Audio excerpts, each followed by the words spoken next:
Hey guys, welcome to the part two of the JC. And there he is.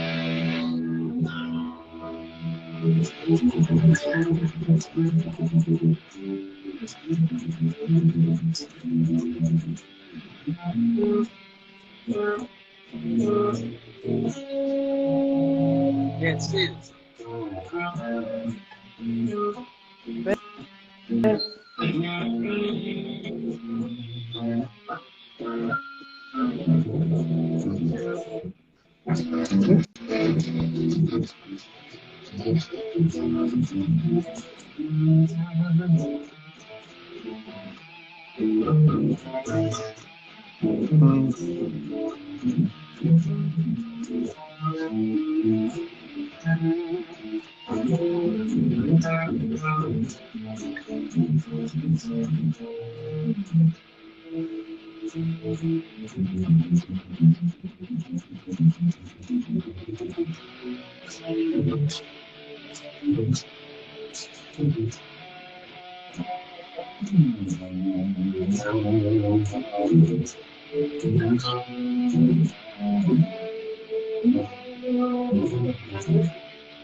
I think I need to tune up.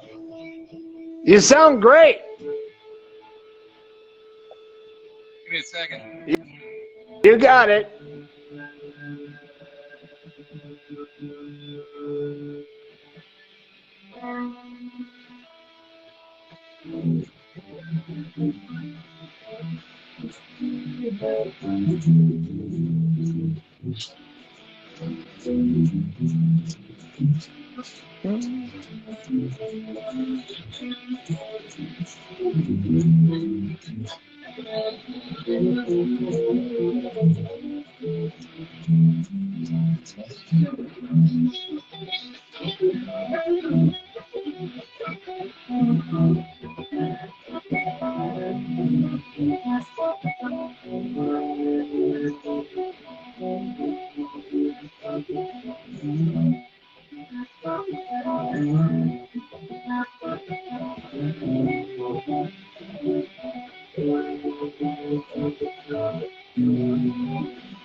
All right. Man, What's going on?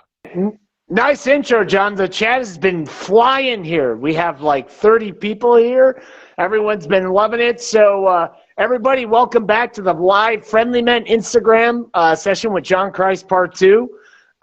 Listen, John and I are going to open up our lines for people, but before we let you guys get started and ask John questions, John's got some events he would like to plug. John, would you like to plug some of those events? And we have Jonas as a moderator who's going to write in caps what's going on. So go ahead, John. Okay. First of all, can you see me? Is the camera right? Do I need to tilt it back or what? Just tilt it Can't tell. back just a little bit. Yeah, I just a can. little bit. All I can see is your big mug, and it's kind of like distracting. Well, thanks, John. I appreciate with that big mug. Here, how about this? Is that okay if I go back? Is that better? You look great. Playgirl's going to call you any moment. You know that? Right. Again?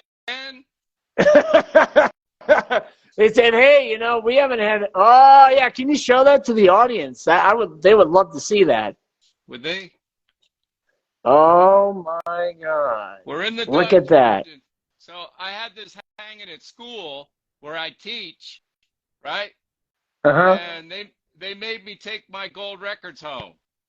They said we don't want any personally identifying possessions in the classroom. That's the most stupidest bullshit I've ever heard in my life. Right? That's so stupid. You're the Christ man, goddammit. You're fucking John Christ. You should do whatever you want. That's what I think, but you know, not everybody agrees. Jerks. Here's something. This was one of my students, Jason, made this for me. Whoa. Right, with a laser cutter. And wow. Yep. And he played bass in one of my ensembles, and former Southwest airline pilot, nice guy. Anyway, so things next month. Yeah, I guess is it Jerry Montano we're doing, or is it? It's Tony Montana, right? So, hey, you looking at me?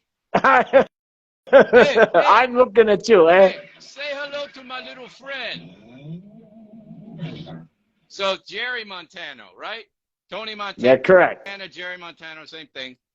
So June 12th, right? We're going to talk about why he hasn't put me on his album yet. And we're gonna do that. And we're gonna swap stories on what a great singer somebody we know is. Yeah, and you're gonna do that on our friend's YouTube channel. Have Cheetah Will View, Patrick's channel. Yeah, on June 12th. And then, all right, so after June 12th, what else we got going on? You're gonna be in Indianapolis at the end of the next month. Yep. So I'm hoping to go out, visit my sister in Chicago, maybe do a couple of jam sessions out there. You know, there's a band that if you spell the name of my old band backwards, it's the forwards name of their band. Yeah, is that a little too obvious now there, John? And I'll be jamming with them at Days of the Dead at Indianapolis the 24th, Friday the 24th, at the Days of the Dead convention. And I'll be signing autographs for $500,000 a piece. No, I'm kidding. That's Paul Stanley of Kiss. There'll be autographs. There'll be pictures. Let's see. What else is going on? Yeah, actually right now I'm reworking my website with a team of people. We're going to update everything. We've got pictures, we got press, we got recordings, all the stuff that we'll be selling, you know, autograph pictures, guitar picks, CDs, Flesh Caffeine. Use your imagination on that. You know, and there are going to be ways you can get in touch with me for lessons, virtual lessons, in-person lessons, group lessons. People say, how much do you charge? And I say, way more than you want to pay. But if you fucking jerk, man. If you pay me a whole bunch of money right now, I'll be at your house in an hour. I mean, if I have to fly there. All right, everybody in the chat, if you live in Maryland and you want to throw some money towards John's way, the door is open. That's right. But just think of it this way. You know, for parties and stuff like that, kind of like Johnny Cochran lawyer fees. That's what we're looking at. That's a name I haven't heard in a long time, man. You know, if you don't want Christ in your life, then you must have quit. So, hey, John. All right, so you got those events coming up.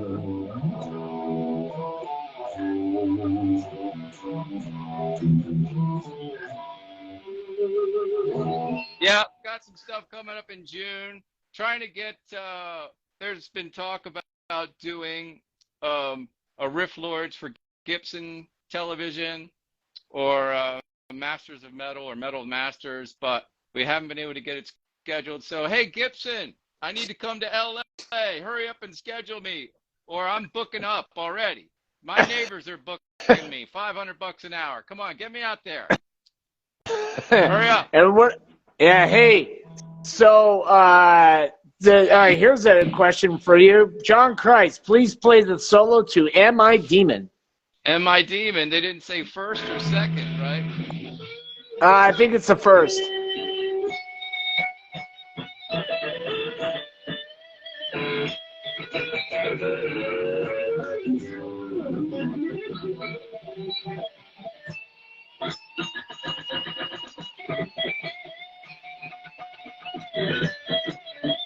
I know they want the last line, right?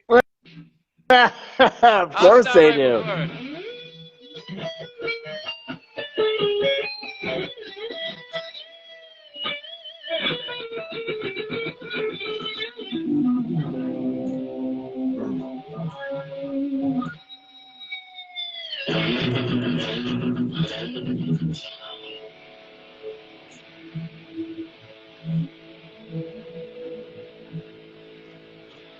That's awesome. Yeah, the second solo.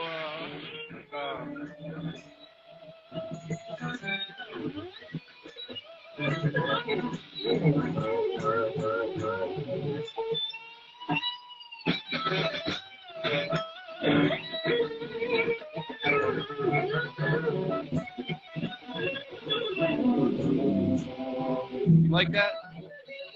Yeah, I certainly do.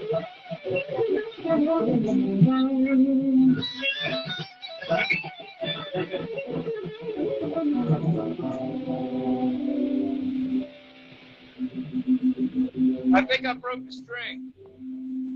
Oh, so then I think it's time for us to open up this Instagram and have people come in and ask you some questions, don't you think? Yep, I'll switch guitars too. All right, everyone. So send your invite if you would like to go live with John. We will accept anybody. If you have a question you would like to ask John Christ, we are here live.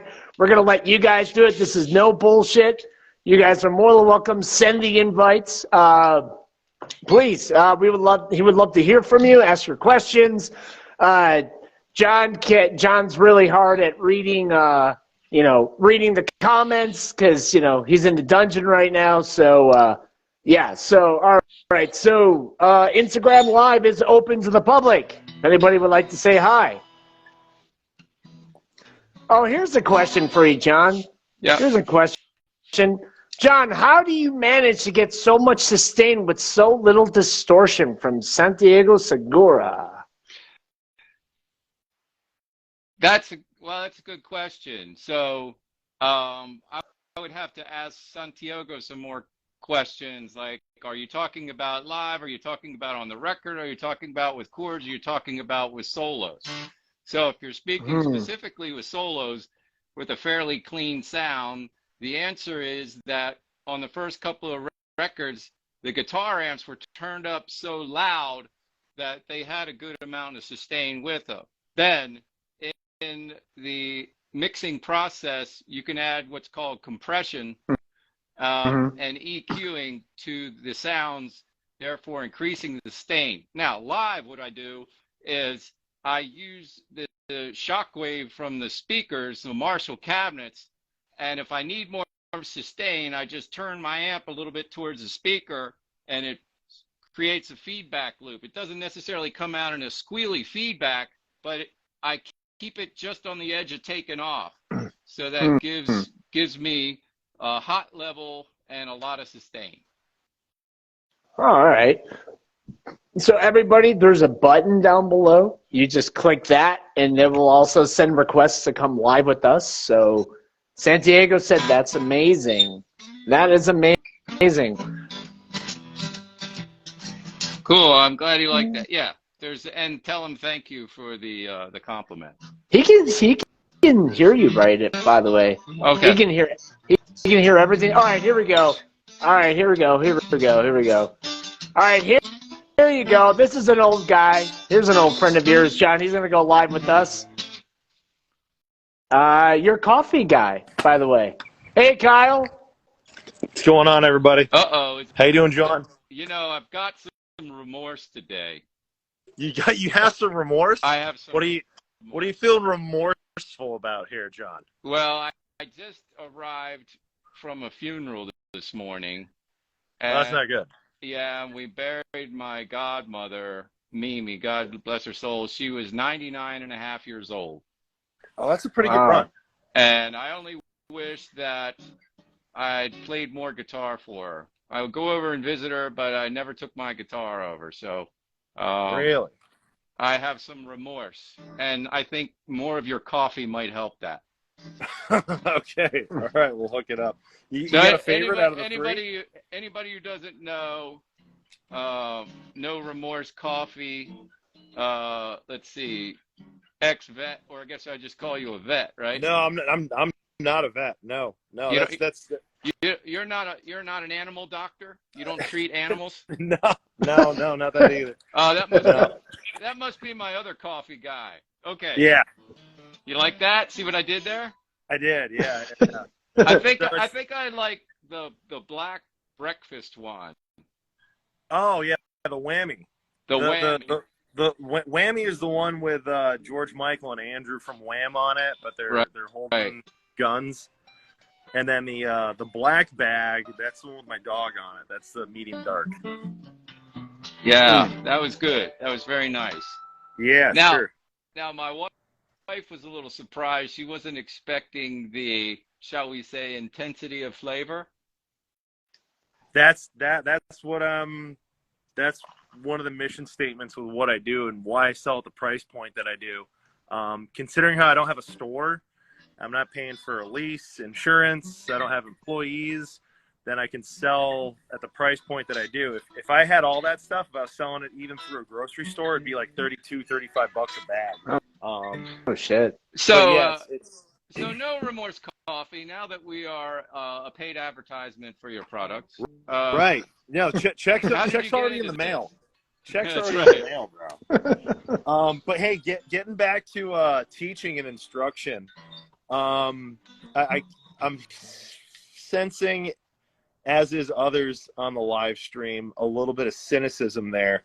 I can identify with that. I was a lifestyle personal trainer, coach for a little while, and people don't understand, like, there's a dollar value just for the information. Like, you're not paying for results. Like you, John, you've got a method that works. You know, you've done, even in your response about how do you build so much sustain, and you're talking about how you aim your amp and your mic, that's been a lot of chemistry there. And people have got to pay to just have that handed over to them. Not only that, but if they don't use it, then you're not at a loss. Like you're not paying for them to apply it and put it on their next record. You're paying for the info. People don't fucking get that. So yeah. So the fastest way for me to get people to go away who weren't serious about something is I charge them $100 for an hour consult. And that's how I knew that somebody was serious or not. Now that's what I would say. I like this. Now I'm getting financial advice from No Remorse Coffee as well. Yeah. Product price yeah. points, that sort of thing. Maybe you send me an email and we'll talk about service and what fees you think I should be asking for. Obviously more than I'm getting now.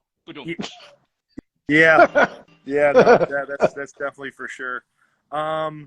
So, I got any music-related questions? I mean, everybody's going to be asking everything anyhow. What sort of questions do you get asked that are annoying, just so that way maybe somebody hears about it and they think of something actually intelligent to ask you. Oh, here's a good. Anything I ask them. Wait. Anything I ask them. Here's a good question. Hey, you still talk to Glenn? Oh yeah, nobody asked John Crane. Here's the other one. Wait, I hear there's a Danzig reunion tour. Yeah. Are you playing with them? Yeah. I that's seriously one of the biggest disappointments about Glenn. I mean, I am as big of a fan as can be, but with that, I feel like it's a responsibility to be realistic about the guy. And that being said, it's disappointing that, you know, on the 25th and the 30th anniversary, he didn't reach out to you, or at least Erie. And even with like the Samhain reunions, the original Samhain reunions back in '99, there was a scheduling conflict because Damien actually has like a super good career. Like at '99, he was working with Iggy Pop, right? It just goes on and on. So I mean, it would be cool if he didn't have it so much in everyone's face. Like, yeah, I know you're here for me, and fucking doesn't matter who's behind me. Like, I wish that.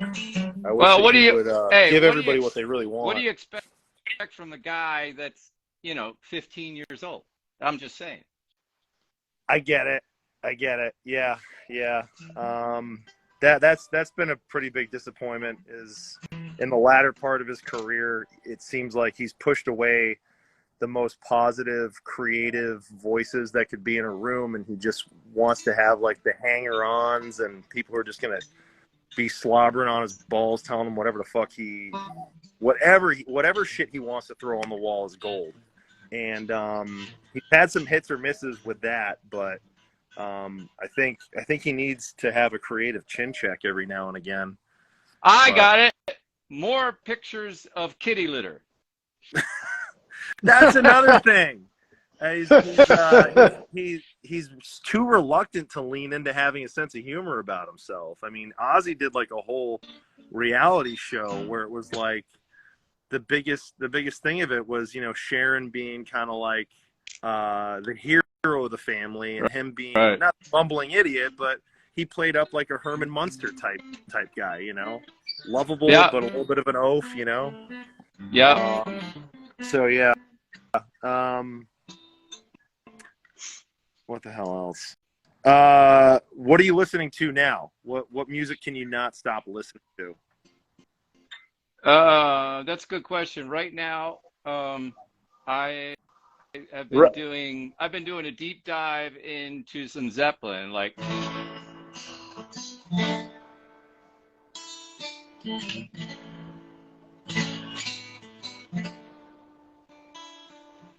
I love when it comes down.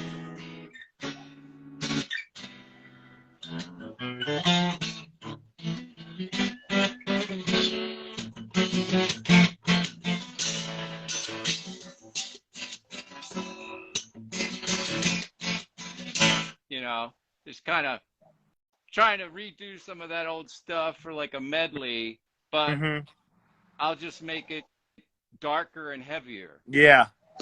Yeah, it is really atmospheric. It took me a while to get into Led Zeppelin because my mom would always be blasting it in the car when I was.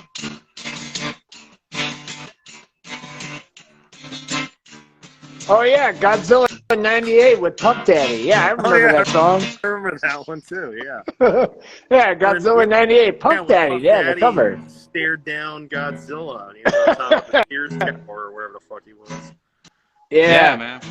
Hey, Jason Virus is here. By the way, I got to do a shout out to Jason Virus. Jason, I watched your videos live with John. You sounded great. And also, Ace Von Johnson's in the chat. Oh, hey, I'll jump out of the way, you guys. I'm taking up enough of John's put time. Jason up there. All right. See you. You want Jason on? Everybody. All right. We can. Jason, send us. Go ahead, Jason. Send us an invite. Come live with us. Take care, Kyle. Wait. See how you get out of there. I'm just gonna close the chat and I'll come back in. All right, go ahead. All right, Jason, come on live with us. All right, Jason, I don't think, Jason, can you enter us, or can you come live with us? Enter us? That didn't sound right. Oh, Come on, all right? Hey, give me a break and bring me a piece of that Kit Kat bar while you're at it, all right? All right, here he is. Jason's coming. Let's talk to Jason. Your singer in Jason. and I have some questions for Jason. I know everything about you, you know. You say. Yeah, and by the way, you know everything about Jason? I don't know anything about Jason except for he's a singer and he sings for like 6 different bands, you know. Well, you got to ask him you got to ask him the more important questions, like about his day gig. Oh yeah, he's a fireman. That's right. That's right. So, but specifically, by the way, your Jeff Frooms Part 1 interview is really heartwarming. I really enjoyed it. I'm not just saying it to blow smoke up your ass, but I really enjoyed the Jeff Frooms Part 1 interview that was released yesterday. Okay, so I haven't seen it yet. That was actually done back in February before the shows in the South. And funny thing about that is, he was talking with Ace Von Johnson, who's also in LA Guns and Faster Pussycat and 200 or 300 other LA bands. Sure. And Ace Von Johnson, hey Ace, he knows everybody in the planet Earth, by the way. So, what was the thing? Oh yeah, so Jeff Frooms, while I was doing the Southern thing with Jason Virus and the other guys, somebody sent him video of the shows. It's probably Jason Virus who sent it to him. I don't know. But anyway. Yeah, Jason, send us the invite again, Jason. Send him the invite again. Go ahead, Jeff. So anyway, Jeff, somebody sent me a video of Jeff home alone because his wife was out of town, taking care of the kid, and spontaneously coming up with a podcast while watching the videos from the live shows I did in, I don't know, Alabama and Tennessee and Kentucky. So the cool thing about it is he said, I don't know what to expect here. I hope JC still got it and blah, blah, blah, blah, blah. I hope he can, stand up for an hour to play his guitar and all that kind of stuff. And then seeing the smile on his face when he watched, that was, satisfaction right there. Well, that was cool. There's Jason. There's Jason right there. Looks like his jaw's buster. Hey, Jason. Hey, brother. Hey, Jason. You sounded great with him, by the way, man. You truly did. You sounded awesome with him, man. So what was your preparation before Christman came to Alabama? Pretty much just had to make sure I was just ready, like physically ready and vocally ready, and getting with John and going over the songs is the only really way to make sure you're ready, because that way you know how he's playing it and what tuning he's going to be in. But you're basically just following the man playing guitar. Really. Yeah, I said, forget everything you've ever learned, and here we go. We're starting over now. Yeah. John, your voice is light, Jed. John, we're losing your voice. You're losing my voice. Yeah, Jason, do you hear that? His voice got a little lower. Yeah, I can hear. Yeah, his voice dropped a little bit. Okay. Well, Jason, you sounded great, man. And I just want to say, when I watched the videos and watching you sing "Twist the Cane," and now I have one question. What's the deal with what's the boxer look? You have the hood over your head. I was trying not to take away from John. It was John's show, and I don't want to try and he told me just to not worry about all that stuff. But at the beginning, I just wanted to kind of there's no way for me to hide because I'm 6'4", so it's a little bit easier for me to put something over my head and kind of duck down low a little bit. But I didn't want to take away from John's show because it is John's show. So that's basically why I did that.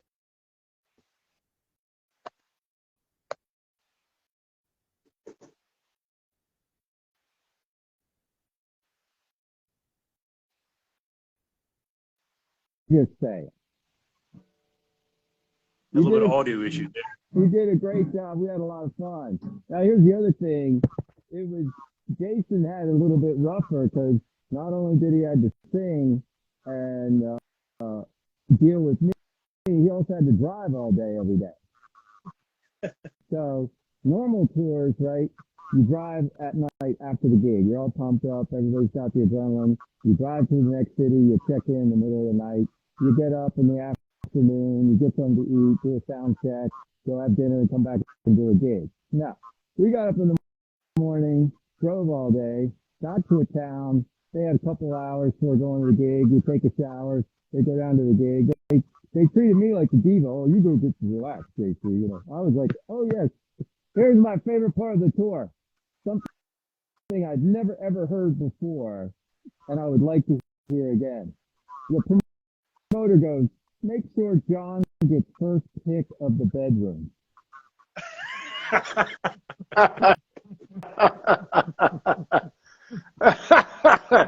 Hey, John, we're still having some technical difficulties with your audio a little bit. Of course you are. It's Instagram, right? Yeah, well, the next, hey, Jason, June 12th, we're going to do a live interview on YouTube on our buddy's YouTube channel, Have Cheetah Will View, with Jerry Montano, actually. So that's going to be much better than this Instagram session here. Okay. All right. So, yeah. And by the way, that video that John's talking about with Jeff Frooms watching that live footage, I watched that live because I live in Turkey. So I'm 8 hours ahead. So when I woke up and started preparing my breakfast, Frooms was watching your live video. And I was watching that live with him. It was great. Oh, that's cool. I think that was the third show we played. Let's see, that was I can't remember where his damn shows are at now. Yeah, that was all three of those shows were fun shows to play. I'm glad you guys had fun watching it. It was kind of unreal playing the shows themselves, but yeah, I'm glad you guys got a kick out of it. Hopefully there'll be more coming. Yeah, that'd be great. So, you know, would you be willing to travel with the guy across the country or what? Yeah, of course. I mean, you're a fireman. You save people's lives. You know, you could travel the country, right? Oh, yeah. So, Yeah. Wow. And so now, okay, so what songs was difficult for you to sing while John tries to come back? Nothing. Really. I really don't have an issue with any of the songs that we do. Okay. Go ahead, John. How's it? Is this better? Much better. Holy shit, night and day difference, man. All right. Certified Marshall headphones, just like the amplifiers. Yeah. So, Jason, here's my question for you. If John becomes the centerfold to the next Playgirl magazine, would you buy it? Of course.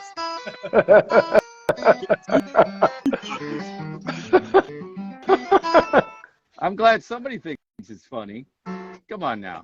Hey, Danzig fan sent me this the other day. Can't really. Pretty neat. Oh yeah, very nice. But on the back of it, What does that say? Glenn What's that don't like spell? Glenn don't like it. Glenn don't like it. Okay, so there was a T-shirt back in '92 that said "God don't like it," and that was the name of the Lucifuge tour. For anybody who doesn't know how that correlates. So we had T-shirts. We had T-shirts that had like this old image that you see on votive candles sometimes with. There's a picture of Jesus Christ and a kind of bleeding heart and all these lines. It's usually on a white background, right? So he put that on a T-shirt, probably some upside down crosses and stuff on it. And on the back, it said, you know, U.S. tour, whatever year it was, and God don't like it. And then there were some crew shirts that they just said Danzig on one side, God don't like it on the other side. Wow. It was considered the Jesus bleeding light shirt. Awesome. That's awesome. what they. Well, I didn't know the shirt had a name. Jesus bleeding light shirt. Okay. Well, there you go. here's a question, John. Has John spoken to Chuck Biscuits in recent years? Chuck Biscuits. No, I know of only one person who's actually spoken to Chuck Biscuits. And I know that he is alive and well somewhere on the West Coast. The last I heard, he was in California. but I cannot confirm nor deny that one. So Mhm. I always wish the best for Chuck. I was really happy when he started playing with Mike Ness, back in Social '95 or whatever. distortion. Social Distortion, yeah. And here's a funny story. Mike Ness and I dated the same girl, not at the same time. He was already in jail. Sorry, Mike, I didn't move in until after you're already in the clink. You know what I'm saying? But anyway.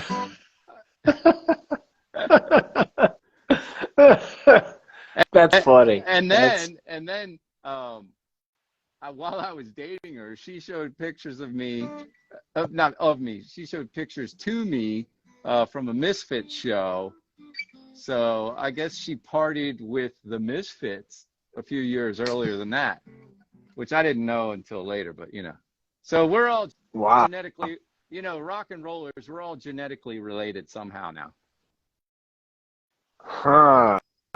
Well, I mean, you guys got a lot of history. The New Jersey East Coast I mean, guys. This guy's last name confirms it, right? Virus. Hey, Jason, here's a question for you. Pike pole or New York hook? Pike pole. Okay. Shout out to John and Jason. Matt here from Saints of Christ gig. Good to see you guys. Good No to see way. you guys. You can't just ask a question like that and answer it with no context to the non-firemen in the room. I mean, you call yourself a host? What is the matter with you? All right. Thanks, John. All right, so, You put me in my place. I Go know ahead. who it is. I think a lot of people need to know exactly where you are. You are representing us in the country of Turkey right now, right? And Turkey is in a lot of turmoil. They got a jerk off for a president over there. It's trying to stop another election from going through. Yeah. So, you don't want that to happen. Otherwise, people are going to start disappearing off the streets. And That's tomorrow. So that's tomorrow. The election's tomorrow. So, yeah. You guys can give James a lot of empathy and sympathy, but I'm only here to give him abuse. I'll take it. Jason, explain your pike pole. Go ahead, Jason. John's right. Just the long poles we use to pull down the ceilings and the roof inside in the structure. We're doing. We're looking for external fire, anything after fires out. We put the pole with a hook on the end into the ceiling, and we pull all the sheetrock down or plaster, anything that needs to come down, so we can see into the room above us. See, Wow. so somebody's got to do it, all right, and it might as well be me. The only pole I'm familiar with is the stripper pole. There, I see.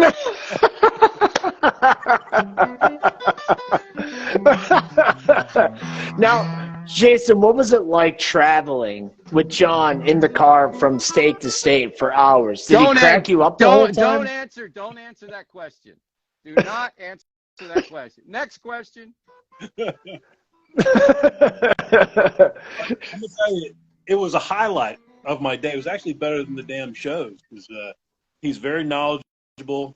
John's very smart, and he's gentle with music. We were listening to a lot of instrumental stuff on the way around. We were driving around, and he would explain things I've never heard before. He would kind of let me. I'll be listening to a song that I've heard for 20 years, 20 plus years, 30 years, and he would explain to me. Now I'm listening to it for the first time because I'm listening for different things. And I think that's the background that comes out, and just his appreciation for the actual songs.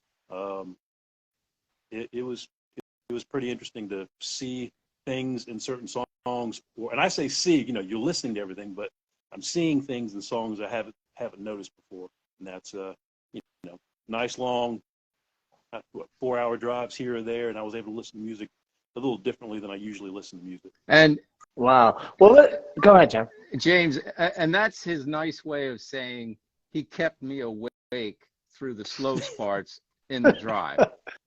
That's kept him from nodding out. Okay. Well, listen, I would like to do a shout out to the chat and anyone's watching. If you guys have a question for Jason or John, please send the invite. Go live with us. Jason was the singer of Snakes of Christ. Now, Well, Jason, wait, you made you the know banner, what? right? Hang on. Let's. Go ahead, John. I want Jason. Here's what you could do for me. You could do shout outs to all the Snakes of Christ guys and Chad and all them, and just give me any updates on what they're doing. Now I know bass player will be at Days of the Dead, so if you could give us a little background, that'd be great. You want background of the guys? Well, I mean, who are they? What are they doing? Have you talked to any of them? How's Chad? How's his wife? The kids? Blah blah blah. Richard. And the bass player. I gotta love this. He has the greatest porno name ever. It's Richard Hammer. Dick, we call him the Dick Hammer. I'm not gonna say that, but you can say that. Hammer. They're all doing well. They kind of work back into their life, trying to get things situated with themselves.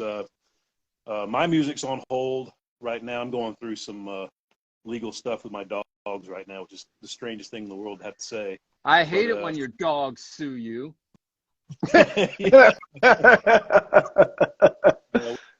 We had one of my neighbors. Hey, you can really say there's one. Literally, that's one ungrateful bitch right there. Yeah.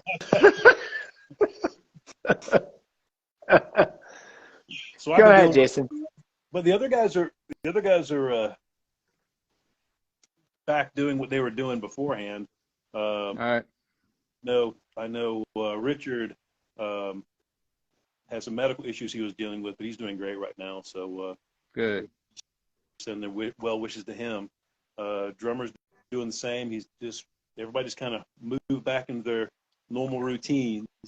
Same thing with Chad too. Chad's normal routine. Do you know any of the names of the groups that those guys played with? I don't believe they're active. It doesn't matter. Just make something up for the people. Come on.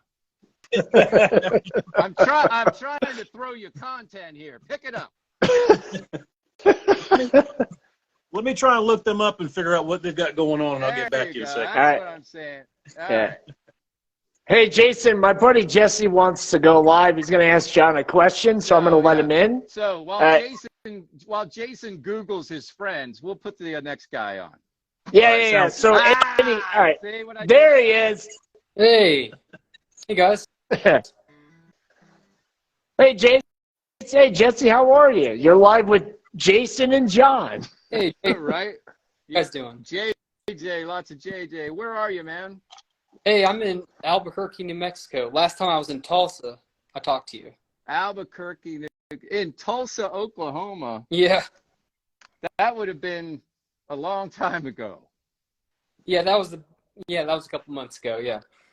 So I was going to have a question for you guys. Do you plan on touring to any other states possibly? I know you're just releasing some dates maybe in the future. Well, like I said, if you write me a check right now, I'll be there today. Okay. I can't promise what time, but I'm on my way.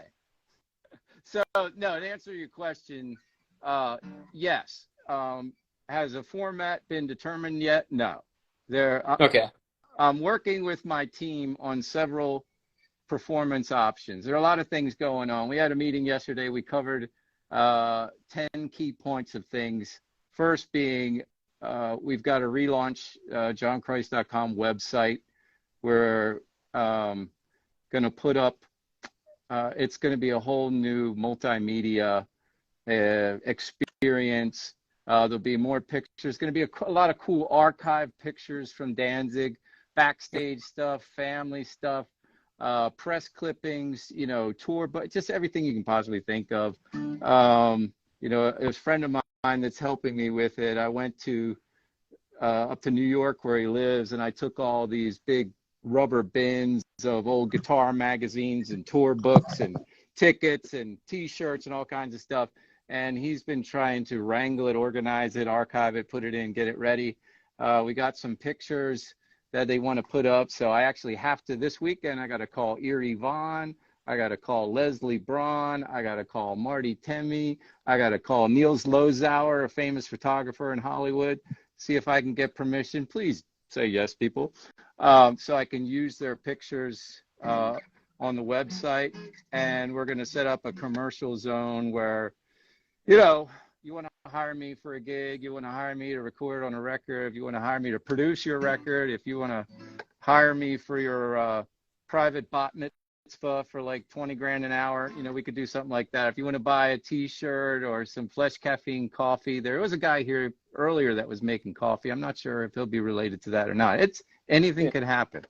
So tours, yes, multiple format tours. Right now, I'm still dabbling in the aftermath of the Friendly Men interviews from last year and the Guitar World piece and the Jeff Frumas piece. There seems to be a tad bit of interest in seeing John Christ play some early Danzig music on the guitar that he wrote it on. So I want to continue to do that. There's also some interest in seeing John Christ live, one-on-one, teaching other guitar players how to play, you know, and all the little tricks, all the overdubs, everything that everybody does wrong, because the guys, like Dirty Black Summer, I'm sorry. You go online, you want to learn Dirty Black Summer, everybody does it in A with open strings. I didn't write it in A. I wrote it in B flat, half step down. Anyway, so I'm making money teaching people how to correct a mistake they made 30 years ago. Yeah. So that's the kind of stuff. Now, am I Gene Simmons? No. Do I want to be? No. He's kind of ugly. Or the other guys. But I do appreciate the amount of money that they bring in and what their style of showmanship and huge arena rock and stadium success has done for rock and roll. But I'm a little, I like to say, don't you remember who I was? Right? Yeah. We were the biggest band you've never heard of. You know, Yeah. we were the T-shirt act for Metallica. We weren't Metallica. We were the T-shirt act. Yeah. So I don't want to get too big for my own britches, but I can say this. You know, there are going to be performances of Danzig stuff. There's going to be performances of John Christ music. There's going to be a lot of covers and medleys. There's also going to be, I was thinking about this morning, I woke up with a tune in my head, and it was a classical tune. And I said, you know what? I want to play with the Baltimore Symphony Orchestra. I write and read music. I was a composition major with the guy who wrote Whiplash, the song that the movie was about, right? So, oh shit, I've been playing for 50 years now. I finally figuring things out about music. So I want to go out and have some fun doing it. Definitely. That's awesome, man. Hey, one more question. I'll let you guys go. Do you have any stories or any like kind of anything to tell me about the song, the track, Son of the Morning Star? That's kind of a deep cut. So if I were to give you a one-word answer, I would say yes. Okay. No. I do. Let's see. Son of the Morning Star, that very soft. That. So, what I remember about that song, right? We had all these nice, pretty chords. You know, this kind of stuff. But Son of the Morning Star, it was a very quiet song with some clear tones, but I experimented around with some two-handed tapping in the background parts. There's no guitar solo. It's not a fancy song. It's not a heavy song. It's just a texture song. It's a mood song. Yeah. So I just played around with some minor seventh and some kind of like, sort of like Satriani stuff, but not the shredder, because he's like...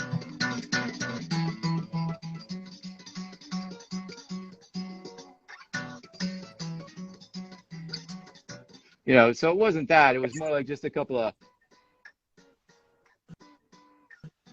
you know, that kind of stuff. But the only thing I like about Danzig 4 is we created some good moods. And that was an interesting song because there was a lot of space, you know. Yeah. And it's like a build-up. Like I said, Left Hand Black for the last time I talked to you, how it's kind of just like slow and then a build-up. It's kind of like a release. It's really, yeah, it's cool. Yeah. it had its moments, and yeah, so it was interesting. There were some other neat ones on there, but that was a tough record to do because it was just the end. I know you're. The end was coming. I could already see, I could already see the light at the end of the tunnel, and in fact, it was a freight train coming right at me. So Okay. So I was trying to get it done and step aside before the train ran us all over. Just do your part and get out. Yeah. Yeah, pretty much. All right. And yeah, I saw your Jeff. How do you say his last name? Jeff Frooms. Yeah, I saw your that, and that's very inspirational. How you learned how to play guitar again and stuff. And I'm still working. I got another injury. I saw your Band-Aid. Yeah. It's What not happened? a Band-Aid. This is actually a prosthetic Oh, that's taped on. That's just athletic tape. And so apparently I was practicing and I tore some tissue in the index finger. It's called SEPTA, SEPTA, and it's a supporting structure that keeps all the tissue and cartilage in shape and in place. And there's some almost calcium-like structures that come out perpendicularly to the bone. And I didn't know they could be fractured, but apparently I did it. And you'll know you did it when you play a certain note and your eyes start watering and your nose starts running. okay. Yeah. That's a good right there. And then you go, uh-oh, that doesn't feel normal. Yeah. So now I'm going to therapy 3 days a week and paying somebody to create that situation over and over until we desensitize it and hopefully heal. But in the meantime, I've learned to play again with 3 fingers without the index finger. Yeah. If I were doing like Mother, it would still without the index finger.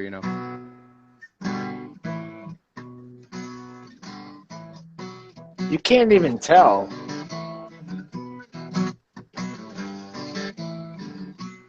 It's a little tricky with the solos. You got to do the bends backward. Okay. But Yeah, the whole time the index finger's poking out, So Yeah. it's a little tricky on the gray matter. But you can do it. It can be done.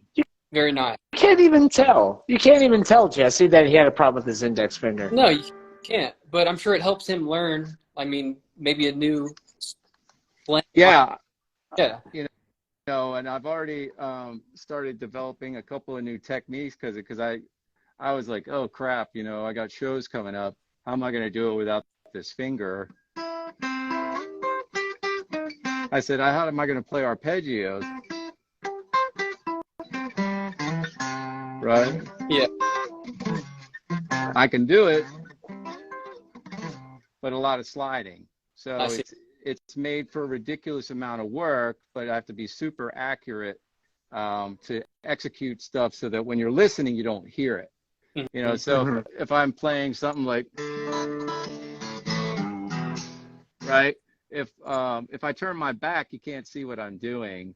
So whenever I'm doing some really awkward stuff, I just kind of turn the guitar to the side so people don't see what I'm doing. If it's particularly ugly, because as professional guitar players, we're pretty much just like wannabe magicians. Yeah. We're just trying to fake out the listener and make it sound like we're better than we actually are. Mm-hmm. Yeah. Wow. Well, hey, Jesse, listen, man, I think other people want to go live with John, so Absolutely. good seeing you again. So Albuquerque, New Mexico. Yes, sir. Now, I hope you're staying away from the hill, brother.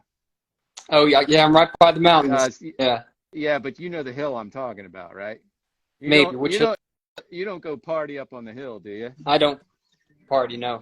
Okay, that's why he doesn't know. There's an infamous area in Albuquerque where all the drugs and crime and all that kind of stuff. And they call it the hill. So, are you into horse racing? I'm not.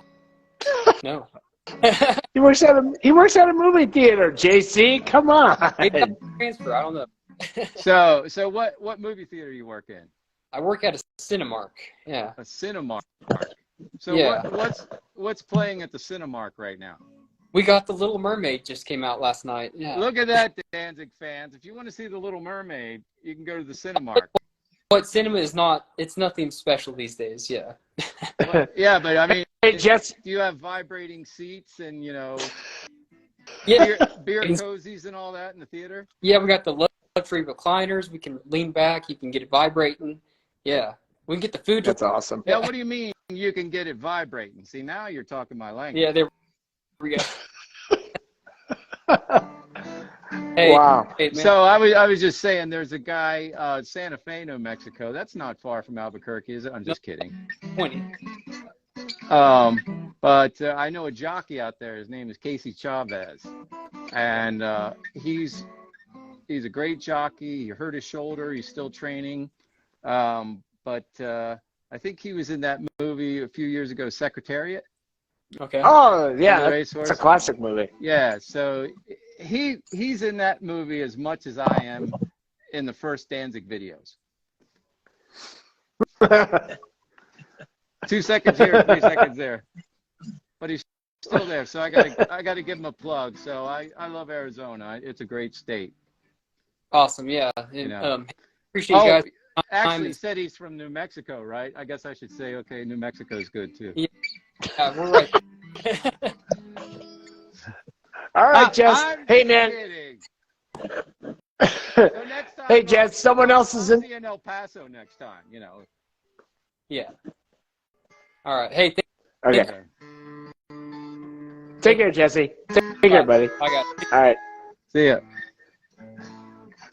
All right, John. We got coming up. We have Ben Ash is coming up. Ben Ash Guitar is going to be joining us. Okay. Please welcome Ben Ash. When I accepted his invite, he should be on the way.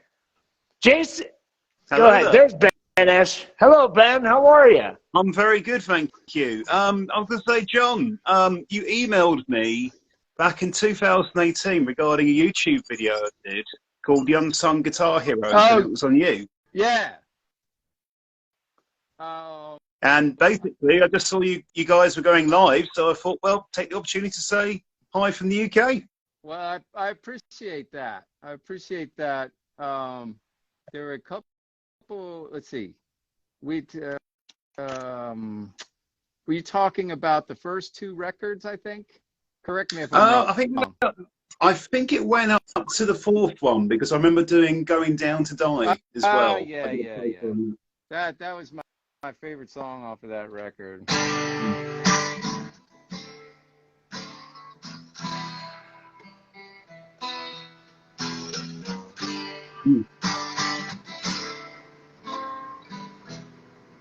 You know what makes that whole song is it.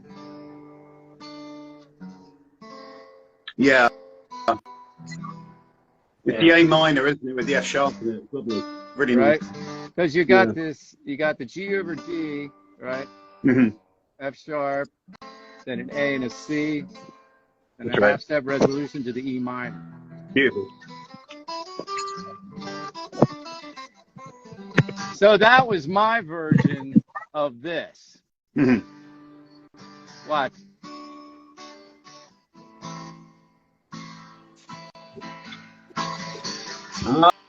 Oh, right. Okay. I see where we're going. One more chorus, I'll give it to you.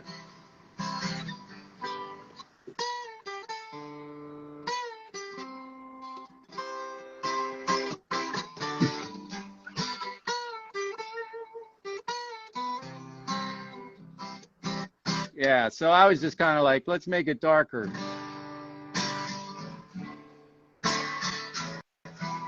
Yeah. And You can hear it. I wanted to do it 6/8, you know? Yeah. 1, 2, 3, 4, 5, 6. So there you go. No, good stuff. Where are you? As I say, What city well, are you in? I'm in my office at the moment. I used to play with this band. You might have heard of this band. I can't see it. I'm sorry. It's an English grindcore band called Carcass. I used to Oh. play with them. Oh, shit. Well, okay. Carcass was just in the I U.S. thought Yeah, I thought you were going to say it was Status Quo, and I said, you're a little young for that, aren't you? No, well, most of them. I live near those guys. I mean, on I live in- the Quo, they're still out there playing. They're around, Yeah. aren't they? Yeah. Hargis just did a tour. They just played with Sacred Right. Well, things I live in Hersham, Old Sham 69 land. Oh, right. If you remember that band from the 80s. I mean, I used to work with Jimmy Percy's mum. So, yeah. So, you know, I spent some time right after high school in the West Midlands. You know, I was an exchange student in a town. Now, you have to tell everybody what this town is famous for. There's one group that came from this town. And the town was called Great Whirley. Okay. Right? So it's near Wolverhampton, not far from Birmingham. Right? So I'm not going to tell anybody what the band is. People are going to have to figure it out. Yeah, fair play. But what I was going to ask you, John, is that because you were talking about me revisiting the video that I did with you about doing a Skype or Zoom session. So I was just curious if you're still up for that. Oh, definitely. Not Skype, though. No. Long gone. That's ancient now. Yeah, right. It's like, it's so funny. I look at like old emails and stuff, and people are like, "You're still doing Skype?" I'm going, "Skype's still around." You know, I think one of the best things about Skype was the name. Yeah. Yeah, pretty much. That's the only good thing. Yeah. You know. Yeah. For a minute, but. Because you've probably seen a few posts of the band who I do a session for a bit is Satyricon from Norway. Yeah. Oh, I saw them with Morbid Angel. And I'm doing a project with Greg from Paradise Lost at the moment, a band called Strigoi. Nice. Wow. So keeping busy, but you know, it's wonderful to see you back and doing something, John. You know, it's been a long time. It's been way too long. So tell me about what you're doing with the group. What are you playing? Well, I play guitar for Greg. The last record came out on Seas of the Mist. Okay. Last year, and we're playing Hellfest. I know you. We're playing Hellfest. I know. What else do you? I know you play more than guitar. What else do you play?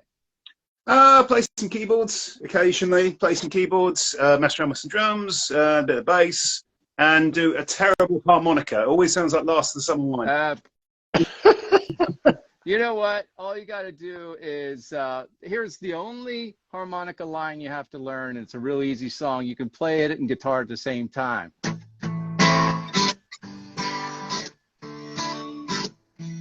Yeah. Right, and it's right. Anybody can do that, right? Sure. It's blow, suck, blow, suck, blow. There's a joke in there. I'm just saying. What goes on tour stays on tour, John. Okay, right. So now, you know what? Like I said, we're putting the website. We're going to relaunch it. So johnchrist.com. You know, for now, you know, any emails, jc@johnchrist.com. Eventually, it's going to be info@johnchrist.com. So we're still setting up the infrastructure. Okay. Remember, I've been avoiding the mucus. I've been avoiding the mucus industry. Sure. For decades, so I'm just getting back into it, and it's still very slimy, as it were. To end on that. But that's the beauty of it is it hasn't changed, right? No. The names, the places change. What's made it easier is cell phones and computers. But the bottom line is the thing that has brought us all here together today. Is the music, right? It's all about the music. That's why. Because we all speak the same language, right? And, you know, our faces and our words and voices and all that kind of stuff. But when we shut up and get out of the way and just start playing, that's when the good stuff happens, right? Absolutely. Yep. Well, I don't know how many people are kind of on here at the moment, but John, you've got my details anyway, so please keep in touch. I definitely will. I think there are about 125,000 people waiting not to get in right now. Yeah, that's what I mean. Right. No, I don't want to make you liberty still, but John, thank you very much. Really appreciate it, and good luck with the shows in the States. And please, I'd love to, you know, let's pick up from where we had the conversation last time. Get something sorted. It'd be great. Yeah, we'll definitely pick it up, and here's the thing that I would like to talk about too. Sure. Is we're all getting older, right? Yeah. Together, right? Mm-hmm. But we still remember our very first rock concert. Yes. Absolutely. We remember the first 3 or 4 songs that just blew our minds away. They were like, oh my God, what the hell was that? And then for me, it was like an older guy said, dude, you learn how to play guitar, you'll never have to talk to a chick. Just play, they'll come to you. I was done, right? And John Lennon said the same thing. He said, most of the musicians that are out there right now got in there for the girls. But anyway, I digress. So the point is, we'll get together and we'll talk about it. But, there are a lot of different areas that we can discuss on a universal level, but also as well as a technical level and progressive. Oh, brilliant! Maybe I also do some work with a music college called Waterbear in Brighton, and I don't know if you remember an '80s band called the Little Angels from the UK. No, not recalling it right now. Because one of the headmaster there basically was the guitarist from that period and used to mentor me back in the day. Oh yeah. Yeah, but it's all good stuff. It's all official. But John, I'm not going to take up too much of your time. So there are other people coming on. But dude, real pleasure to speak to you. Thanks for the support from years back, and it would be awesome to do a proper catch up later on. No, I would like to do something in person, but at your place. Yeah. I'm just saying. So, fair room. You start up a Kickstarter, campaign to get John Christ over to do another interview. Somebody will give you 20. You might get 20 quid or something. I'm just saying. Enough for a cuppa and a pint of Guinness down at the Working Men's Club. I'm just saying. Just down the road from me, mate. It's all good. So, all cushy. So speaking of which, do we have any answers to that the trivia question coming in yet, James? Nope. No, we got nothing, John. Jonas, got nothing. What's going on? Hey, Jonas, the moderator. Jonas's fault. Jonas isn't. It's the people. You know what? I can't see Jonas, so I got to send him some abuse through you. Okay, because I know he's listening. All right. He is listening. Correct. So the band that made Great Whirly famous begins with an S. S is in Sierra. I can't. S in Sierra. Slade. Oh, no. Do you want me to do the dance? Is it the old dance? Was that mud? That might be mud. So great. Great. Are we talking about Noddy Holder? We talk about Noddy Holder's Slade, yeah? Oh no, I'm not giving you any more. That's it. I'm done. We hear it every year, every Christmas. Every Christmas, Noddy's on the radio. Every time. That's right. Yeah. Hey, Ben, thanks for coming on and saying hi to John, man. It really means a lot to us, and we want John to connect with the people as well. Absolutely. Hey, man, is it appropriate to say, cheers to the king? Long live the king? You can do if you want. That's what I wanted to know.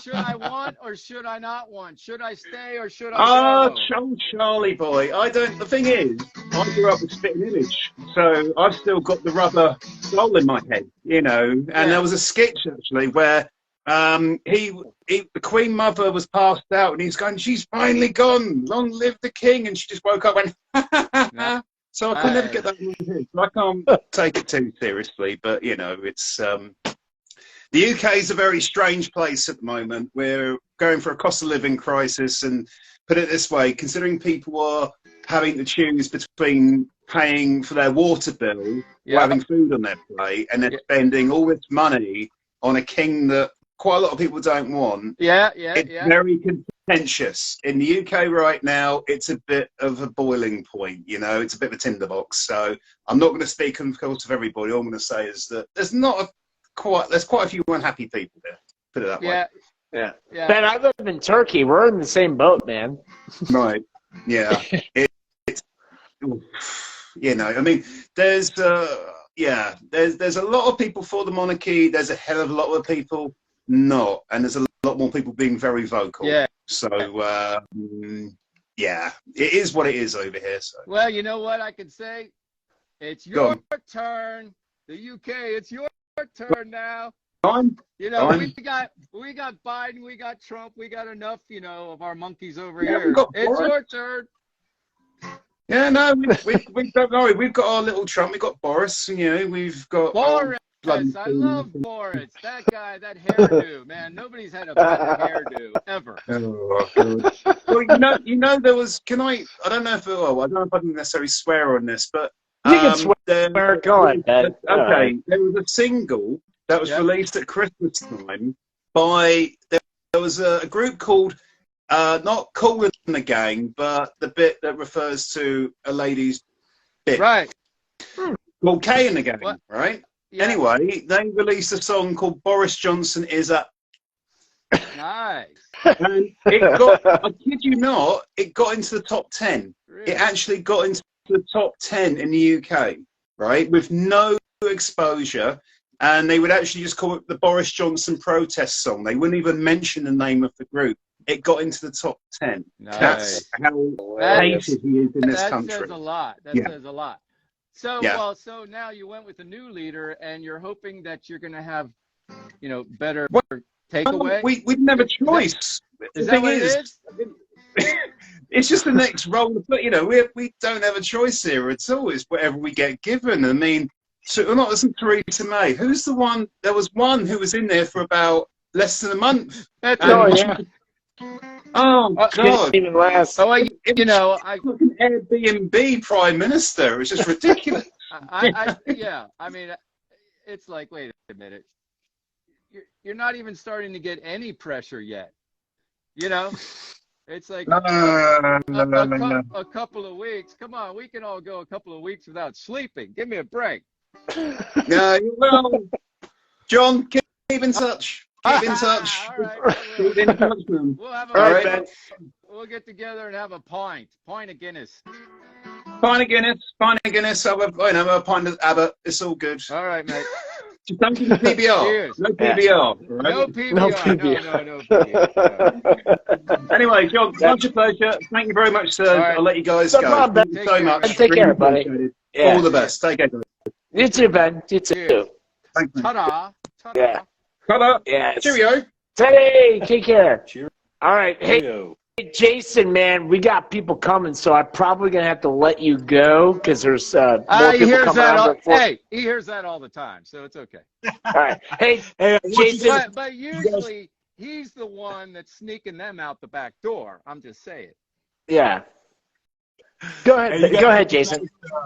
Thank John for all these new Danzig shows, because if it wasn't for John coming out of the woodworks and starting to do his own thing, Glenn wouldn't be doing these new shows that are coming up. Yeah. Because his crew asking me all sorts of questions.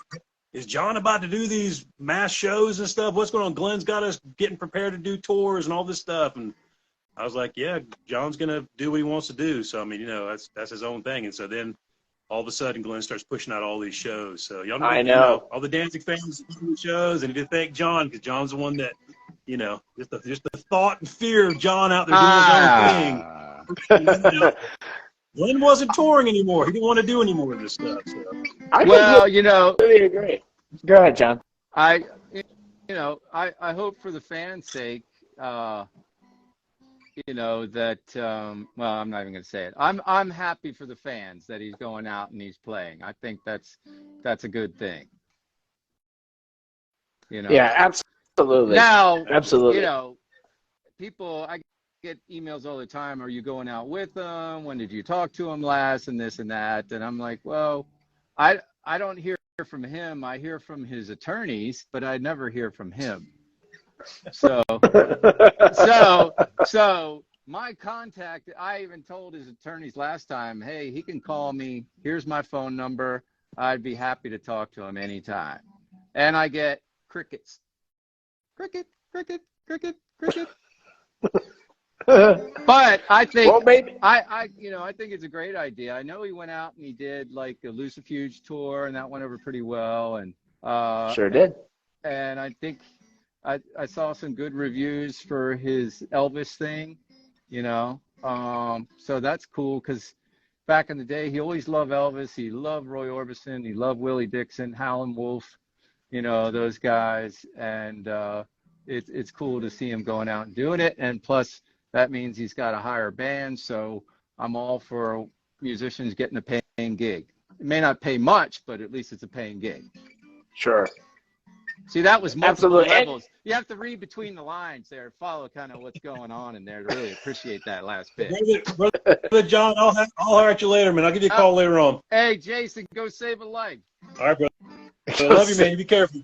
All right. Hey, nice to meet you, Jason. Nice to meet you, buddy. Yeah, be careful when you're Yeah. handling that pole. That's all I'm saying. So take care, Jason. Have a good one, buddy. You, buddy.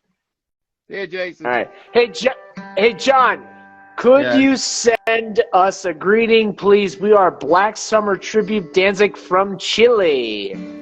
Ah, wait. Are they in Santiago, Chile? Correct. Yeah, they just wrote a question. They said, John, could you send us a greeting, please? Black Summer Tribute Ask band. them if they know Martin Nunez. Hey, you speak Spanish. You do have a Spanish audience here. Could you say something in Spanish for people to call live with you and talk to you in Spanish? Ay. No, me llamo Juan Cristo, ¿sí? Cristo, Cristo, estoy en la casa. Well, actually, I'm in the dungeon, Oh, all right. Here's another one, John. Someone sent us a question. My favorite guitar part is the middle of Brand New God when it slows down. Any stories on that song? Yeah, when that actually those bends, that was Glenn and Rick Rubin's idea for that. I'm going, you want to stop the song in the middle and put the slow bend part in. Why don't we just start with that? So anyway, I was, hang on, let me see if I can play the part you're talking about. Okay. And hey, guys, in the meantime, someone wants to come live with us, I will accept. If anybody is willing to ask John while he switches guitars, please send the invitation down below. Just press the plus button on the camera, and I will glad to accept it. And yeah, so anybody, doors open. It was really nice hearing Jason Virus. All right, Yeah. well, John gets. All right, go ahead. All right, here we got Garth Kid. John, Garth Kid is here. Yeah. Oh, hang on. Yeah, he's gonna be coming in. Okay. I can hear you. I'm just out of camera for a minute. I understand, John. I know you can hear me. I think. Okay. No, I was talking to Hello. Garth. Hey, Garth. Hey guys, what's going on? Hey, how you doing? Sorry about the wait, Garth, but this has been great. John's connecting with people. This has been great. Yeah, it's been great. It has been good. Been listening. I have a question Ah, for no. John. Wait a minute. Don't take this guy's question. No, What? no. I know who this guy is. What? I'll take his question, but his daughter has to sing me a song first. John, she's in bed. Wake her It's up. Wake her up. I need to see this little angel's face right now. See? Look, I really don't know what to do here. Can you see how torn he is right now? You see the discomfort in his face where he's actually contemplating waking his sleeping daughter. See, I don't get out very often. This is actually fun for me. Mm-hmm. To create this sort of discomfort. Yeah, But- feeling pretty uncomfortable right now. All right, that's what I like to see. And did you fix those parts of that song with the vocals? I don't know what the hell you were thinking there. 100%, John. 100%. Next week, what is it with like mixer guys just taking forever Yeah. to See do all stuff? that, right? Everything he said there, people, all that's bullshit. He hasn't done anything. He's done nothing because he knows he's just trying to distract from me having him to wake up his daughter, and she's going to sing about, you know, sixpence at the baker's shop and all these kind of songs. The story behind that, this guy's lovely wife called me about a year ago and they wanted to give him a 40th birthday present, right? Yeah, it was the coolest birthday present I ever got. It was amazing. And I, you know, a lot of things were happening over here. You know, had some illness going on in the family, so I had to put him off for a while. But then finally we got together. We had a great time. All I had to do was say that I've got this beautiful daughter and she sings. I would have taken him right then. But he held back this crucial bit of information. And then he sends me this Christmas song of her. Hang on a second.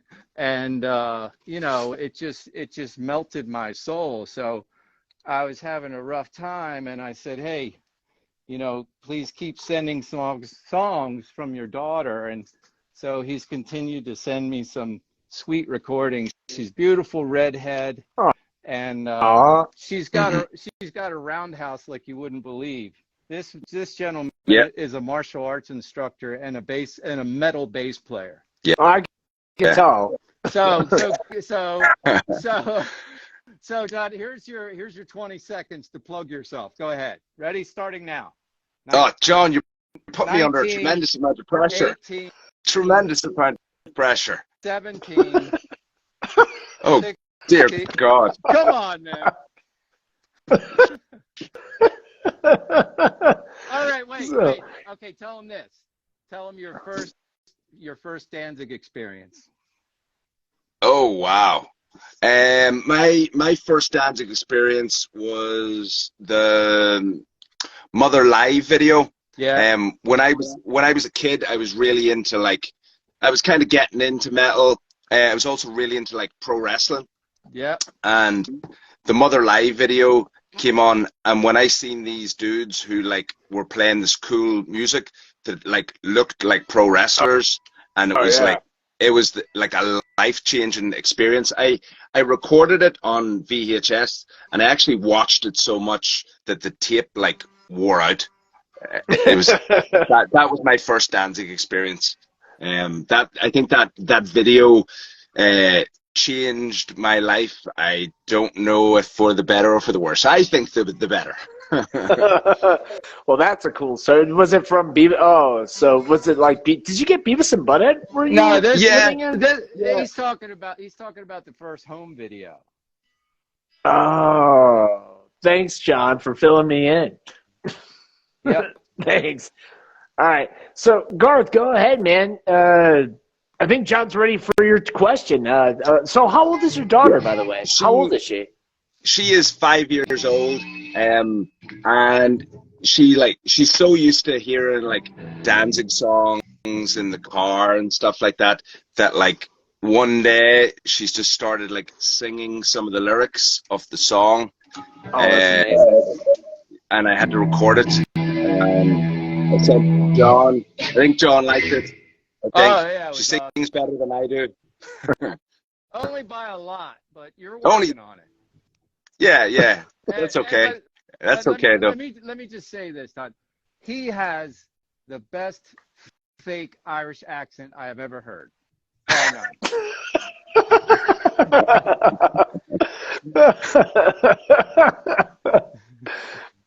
He's busting your balls, huh? Yeah. He's giving me such a hard time. I know. I'm giving him such a hard time.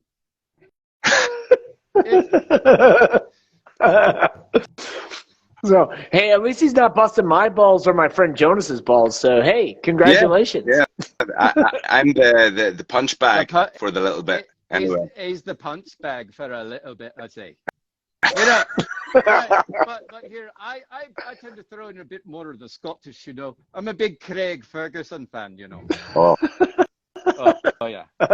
Well, we're all Celts. Irish and Scottish, we're Celts, so we're kind of we're blood in some way. They're blood in some way, and they wear little skirts and dance in big, tall white socks. And they run, they run around with pipes and commando.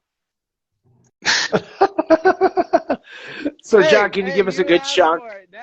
you got me in like, the performance mode, dude. This isn't how we normally relate. John, I have a question though. I got a question. Okay. Right. Songwriting. Yeah. What is John Christ's approach to songwriting? For you, does it start with the riff, or do you like get a melody in your head? Does it go from there? The answer to that question would be yes. And you go, what do you mean by yes? Well, inspiration is a funny thing, right? So yeah, sometimes it comes as I'm warming up or I'm playing exercises.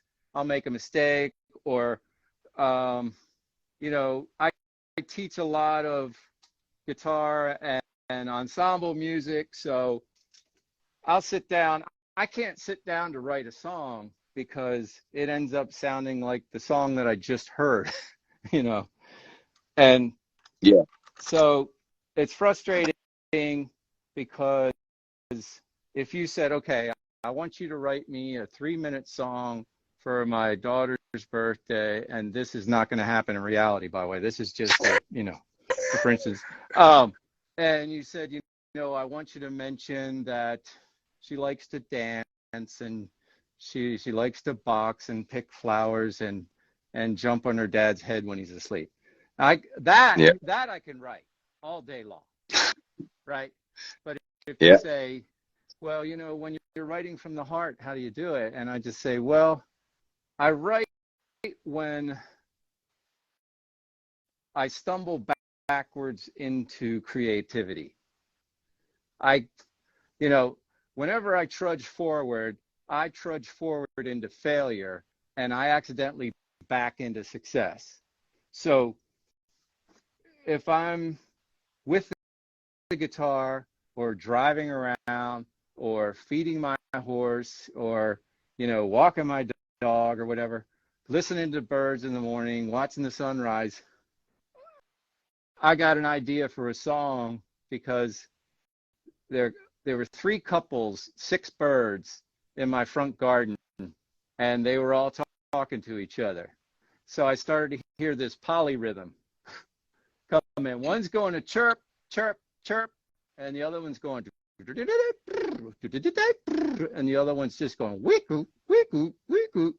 And I'm just sitting there drinking my coffee, annoyed at the volume of these birds at like 6:20 in the morning. James can vouch for the fact that I get up early. And so I just go inside and pick up my guitar and try and speak for the birds. And then I go outside and play it for them, and they flip me off. He's not lying, by the way. He's really not lying. When I talk to him, I hear the birds are louder than John when he talks to me on the phone. Wow. They all sing to him. Yeah, that's true. So Garth, do you play an instrument too? Do you play guitar? I do. I play bass, and I do some vocals. I don't know if you can.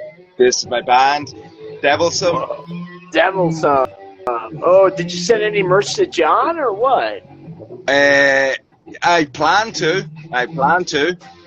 For sure. Wow. So now, all right. So now, if you could get John to record on your album for a solo, would you do it? We've already spoken about this. I'm working on it. Yeah, he's like, he's put the loan application documents in with the bank. Yeah. But they told him that, he's got a lot of dependents. He's got to improve his credit score and all that kind of stuff. So, he's got a little work to do before he can get me over there. But, there's a lot of zeros. There's a lot of zeros that are going to be involved. But on his behalf, I have purchased a brand new copy of Logic Pro and downloaded it into a brand new Mac Air. Oh, amazing. just for this purpose. Cool. So Yeah, so I feel John, honored. so all I'm saying is you missed the window. My rates have gone up. No, I'm kidding. but wait, can you get a discount if his daughter sings? That's negotiable. Yes. Okay. All right, there you go. There you go. But wait. Do you mind if I seen one more sneaky question? course You can. Of course you can. I totally mind. I want to see that beautiful bass guitar. I want to see that bass guitar right now. Where is it? Which one? The beautiful. I have one. 11 of them. Yeah, the 11 of them. It's in the shop, John. no, that's It's not, in the shop. No, see, you screwed up. You lie to me. You find the coolest one that you have at the moment, and you say, "Here it is." That's like the bitch, man. Yep. That was like a BC bitch right there. It is. There you go. See, I got don't let the very eerie like hey, thunder. don't let the facts get in the way of a good story. Come on, man. Keep in the flow here. Oh, So if John were to fly to you, could you back him up for like if he can play some shows by you? Could you back him 100%. up? Yep, 100%. See, And I know lots of good guys on this end that could definitely help as well. you know what we need is somebody about yay tall that can hit the high notes of Mother, and then we're good. Yeah. Good point. Good point. But recently, in recent days, a lot of Danzig tribute bands are forming and creating. So it will be easier for John to travel to different cities and countries and just have a backup band back him up. Yeah. So the model, Absolutely. Yeah. you know, Chuck Berry did it, right? He went He to sure did. England. He didn't bring his own band. The promoters put somebody together, and they do. Now you got a playlist here. Here's the Spotify list. Go learn this song. You know, there's 20 songs or whatever, and we'll meet. You know, Friday afternoon. We'll have lunch and we'll jam for 3 hours, and then take a couple-hour break, and boom, we'll put a show on at 8 o'clock. You know, it's my belief that in every country on this planet and every big city, there is amazing talent just waiting to be tapped and utilized. Absolutely. Absolutely. And professional musicians, you know why we're so thin, most of us? Because we're frickin' starving. We need work. we need money, right? I don't know, John. Yeah. John Popper's not thin. He's not a musician. We'll miss our daughter's birthday if there's a high-paying gig. I'm just saying. Or we'll bring her along. We'll stuff her full of ice cream while somebody watches her outside, and then we'll go do the gig, and we'll come out all hot and sweaty, and she'll be like, "Daddy, you're all wet." And he's like, and then he's like, "Don't trouble yourself, love. What would you like at the baker shop? We're going to the baker shop right now. I'm giving you 20 quid now, not 6 pence, 20 quid." John, you make me sound like I'm like an extra from Darby O'Gill and the Little People. That's what it sounds like. That, you know, don't get me started now with the Little People. So, John, here's a quick question. Who was your favorite James Bond? Ha! Was it Roger Moore? Pierce Brosnan? Well, you just Timothy Dalton? I'm sorry. Can you repeat your name to me, please? Oh, there it is. There it is. That's the... Wait, is your first name Octo and your last name, or is the last name Octopussy?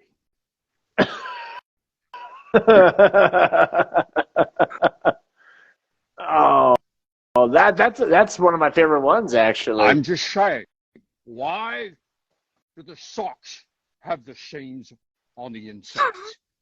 The socks should have the seams on the outside. It's not logical.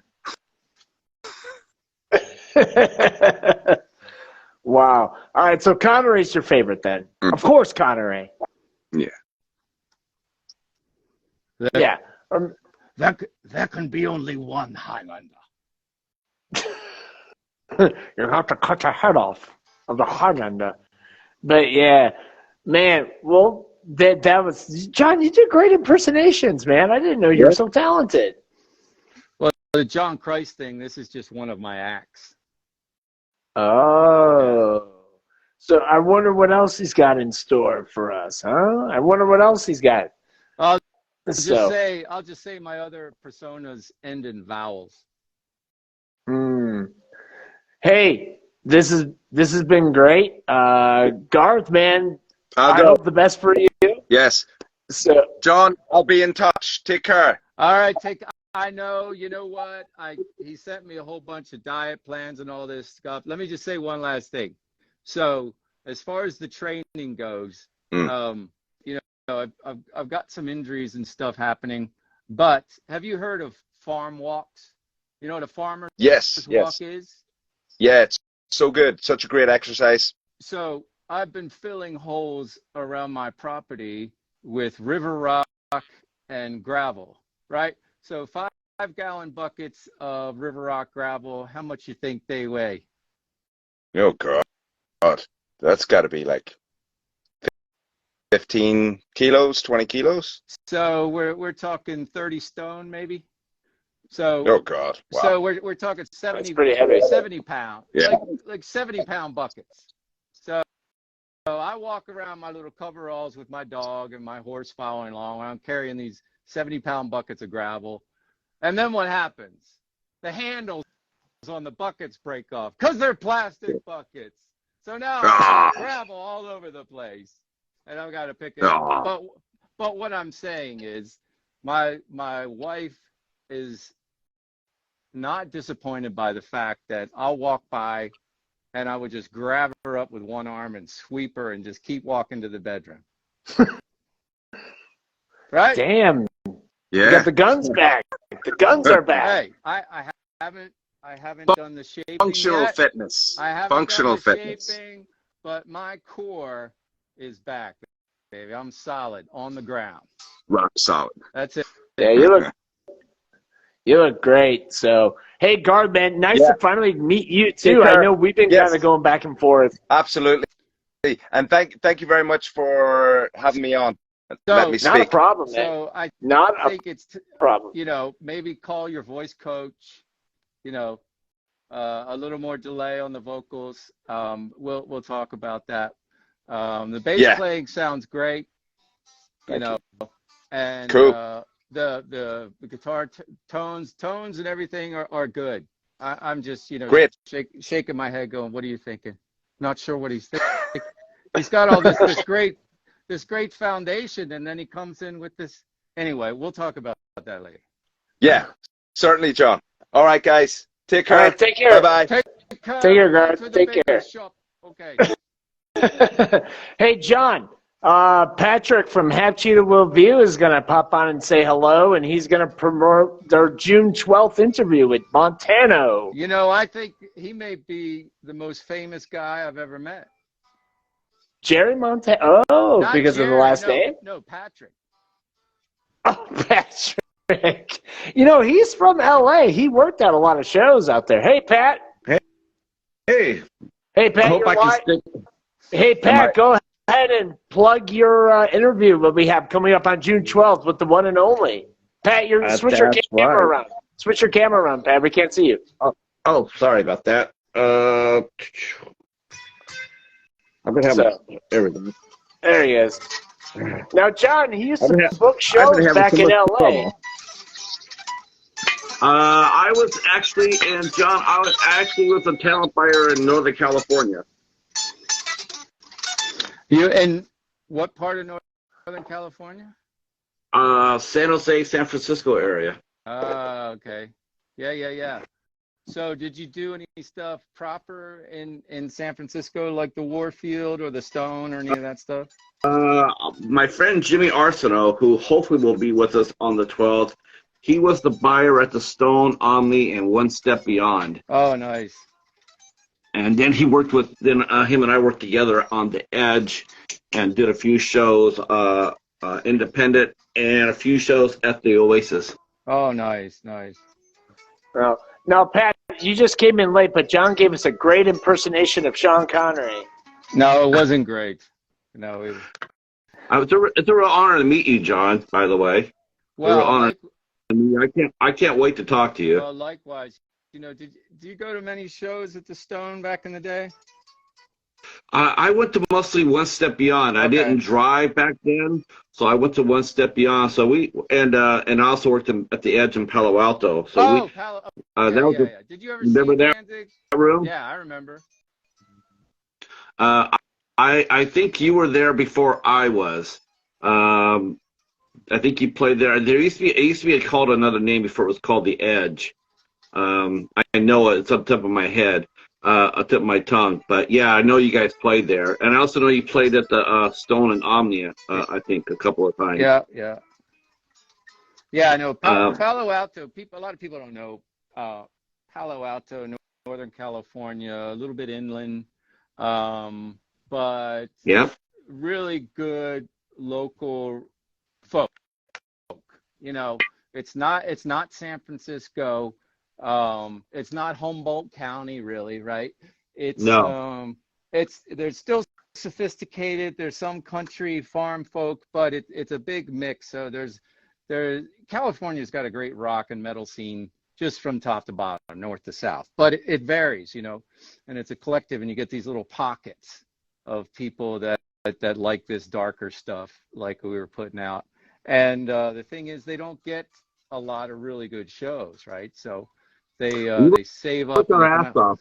We worked our asses off. We you know we had to contend with Bill Graham Presents toward the latter Yeah. half. Because Bill Graham Presents took over everything before Clear Channel took them over, and so we always had a battle at different venues with the you know, you can't play the same venue within 60 miles of each other. Right. So a lot of times you would go play Slims or the Paradise or the DNA, we wouldn't have a chance to get you. Right. Yeah. So yeah. So where are you now, physically? I'm in Michigan. I've been in Michigan for the last 23 years. Michigan. Yeah, all the venues are all gone. The Stone, Omni, One Step, they're gone. Right. The Edge is a parking lot. Let's see. Tell me, in Detroit, is Harpo still there? Which one? Harpo's? Yes, Harpo's still here. Harpo's still here. The St. James. St. is still- James, yeah. Uh-huh. Yeah, that's still there. Smalls, and not very many though. Not very many are left. The Gold Dollar's gone. What's the theater up in Flint, Michigan? I don't know that one. I know the Fox is down in town, Detroit, Yeah. and that's still active. Okay. That's a 3,000 seater. That's still going on. Yeah, we played there. They still is Cobalt still doing shows down there? Coho Arena. Yeah, no. They replaced that with Little Caesars Arena. Okay. They opened up. Yep. So they got rid of that. But Nob Hill's still with us, and Meadowbrook is still with us. Oh, nice. So Meadowbrook holds about 3,000, Right. 3 to 5, and Pine Knob holds about 10 to 15. So are you on a breakfast, lunch, or dinner basis with any of these promoters? No, the business changed. You know this. The business changed tremendously toward the end of the 90s. You know, Clear Channel came behind and basically was buying up all the large venues. Yeah. And that happened in Detroit too. Do you remember a gentleman named Amir Daza? I don't know. Does he work for Alibaba now? No, I don't remember him. He owned the Clutch Cargo, Smalls. He owned St. James. He was the big club owner here at the turn of the century. But he got bought out by Clear Channel too. Okay. I don't. There's a small 120 seater next door to me called the Token Lounge. Yeah. And that's about it. Well, that's enough. You know, here's the thing. In Michigan is a rock and roll state. I mean, you know, funny thing about Detroit, you know, anybody that lives in Michigan, they go to the Motor City. They have to, right? You know, it seems like the rest of the state is just a suburb of Detroit. But starting in the 60s, you know, when rock and roll was really taking hold, the R&B thing, obviously Motown was a big influence, but it always had a hard rock presence. You know, you got MC5, Sure. you got Bob Seger, you got Ted Nugent, you know, you got a lot of people that came out, these amazing, in the early days, Detroit was known for rock guitar tone, you know, and this really aggressive rock vibe. You know, they did psychedelic rock, you know, but it was heavy. It always had an edge to it. And when I talked to Uncle Ted, as I call him now, when I talked to Uncle Ted, I was interviewing him for Guitar for the Practicing Musician back in the 90s. And we talked a lot about that kind of stuff, you know. And he said, yeah, he would sneak in and go to bars and everything and just devour the energy that was there. And of course, like he says, oh, we would sneak in the back door and we would see those chicks dancing. We would devour them like rabid dogs. And, you know, but I said, where'd the tone come from? And he said, it's the industry, man. He said, it's the world, it's the atmosphere, you know. And when you get into the studios, my experience with tone and sound and stuff, every studio you go into has a different vibe, and they do some things well, hopefully, and then other things, you know, you can't do everything well. Every studio room isn't the same, right? It's not all Abbey Road or Sound City or Sunset Sound or, you know, any of that stuff. But they had some great studios and engineers in Detroit that just put out this, you know, stuff that's immortal. Hey, John, Andrew from IM is here, and Corpse Paint Records. Corpse. Oh, okay. Corpse Yeah, Paint Andrew. Records. What up? Patrick, he's Todd Strange's manager, by the way. What up? Oh, okay. Right on. Okay. Well, Yeah. So, hey, Pat, can you plug our interview that we have on the 12th for your YouTube channel? And please, Patrick, let the audience know who you are. So I'm Patrick. As you probably just heard, I have a background in music. I was a talent buyer for 10 years back in the San Jose, San Francisco area. I moved here 23 years ago. I have a YouTube channel called Have Cheeto Will View, and both the primary focus of my channel was interviews, and so I interview anybody who will talk to me. So I've been doing it for a couple of years and having a lot of fun, and met up with the Friendly Men crew about, well, it's been about 4 months for us, right? 4 or 5 months? Yeah. Yeah. He's been here. Go ahead.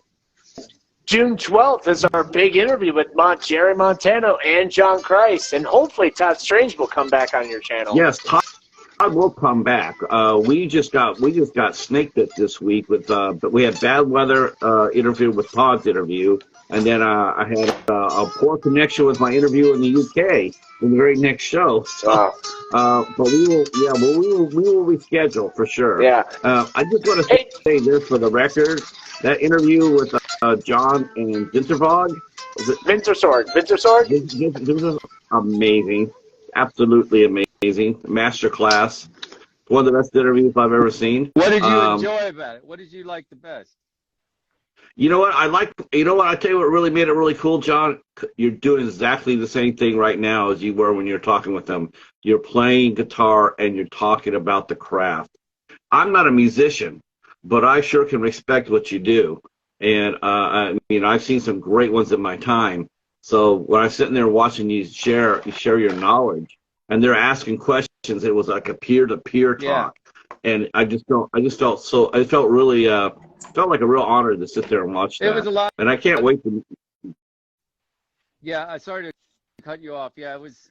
You know, I'm recalling that interview, and it was fun for me. I think I may have had more questions for them than they had for me because they're recording, they're playing festivals, they're moving gear around, they're dealing with the new technology, blah, blah, blah, blah. You know, I've been teaching like crazy, so I haven't been moving around, and my world has been smaller, you know. Yeah.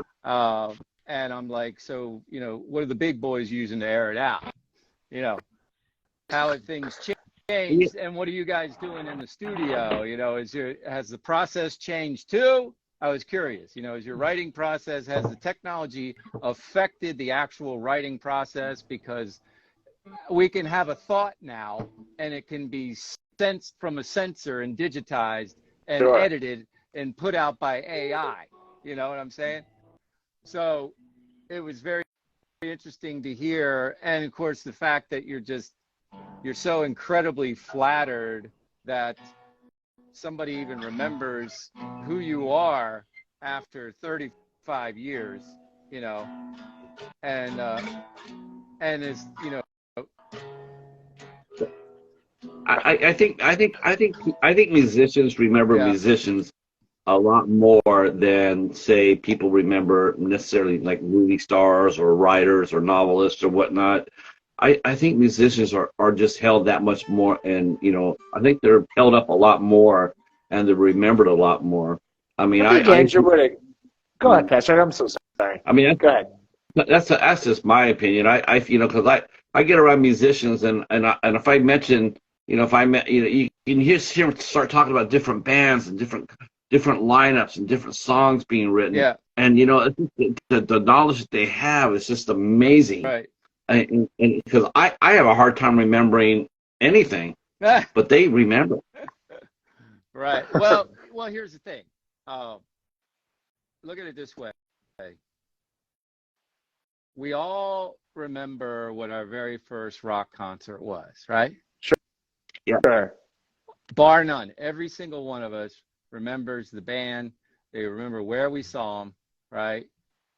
We probably have more little mini movies that were associated with that event. Probably don't remember getting up that morning or going to bed that night or whatever, right? What we ate, we don't remember that, but we remember that feeling when we were in the room with those people and we felt that shock wave and we heard those sounds for the first time, right? Absolutely. So that clear a memory that's with you for a lifetime, right?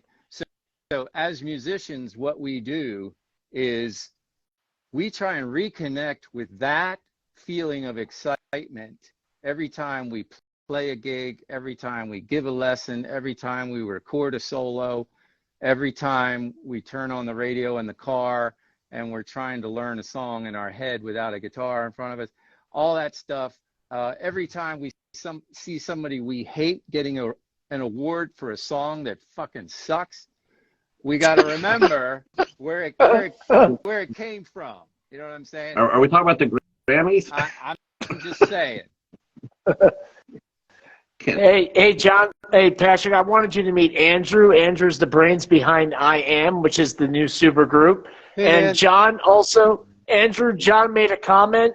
He was supposed to go live with us with Kenny, but he had some things to do. Sure. John, did you make it? You made a comment about the track that you heard about I Am, right? I'm sure I made several comments. Have you heard it yet?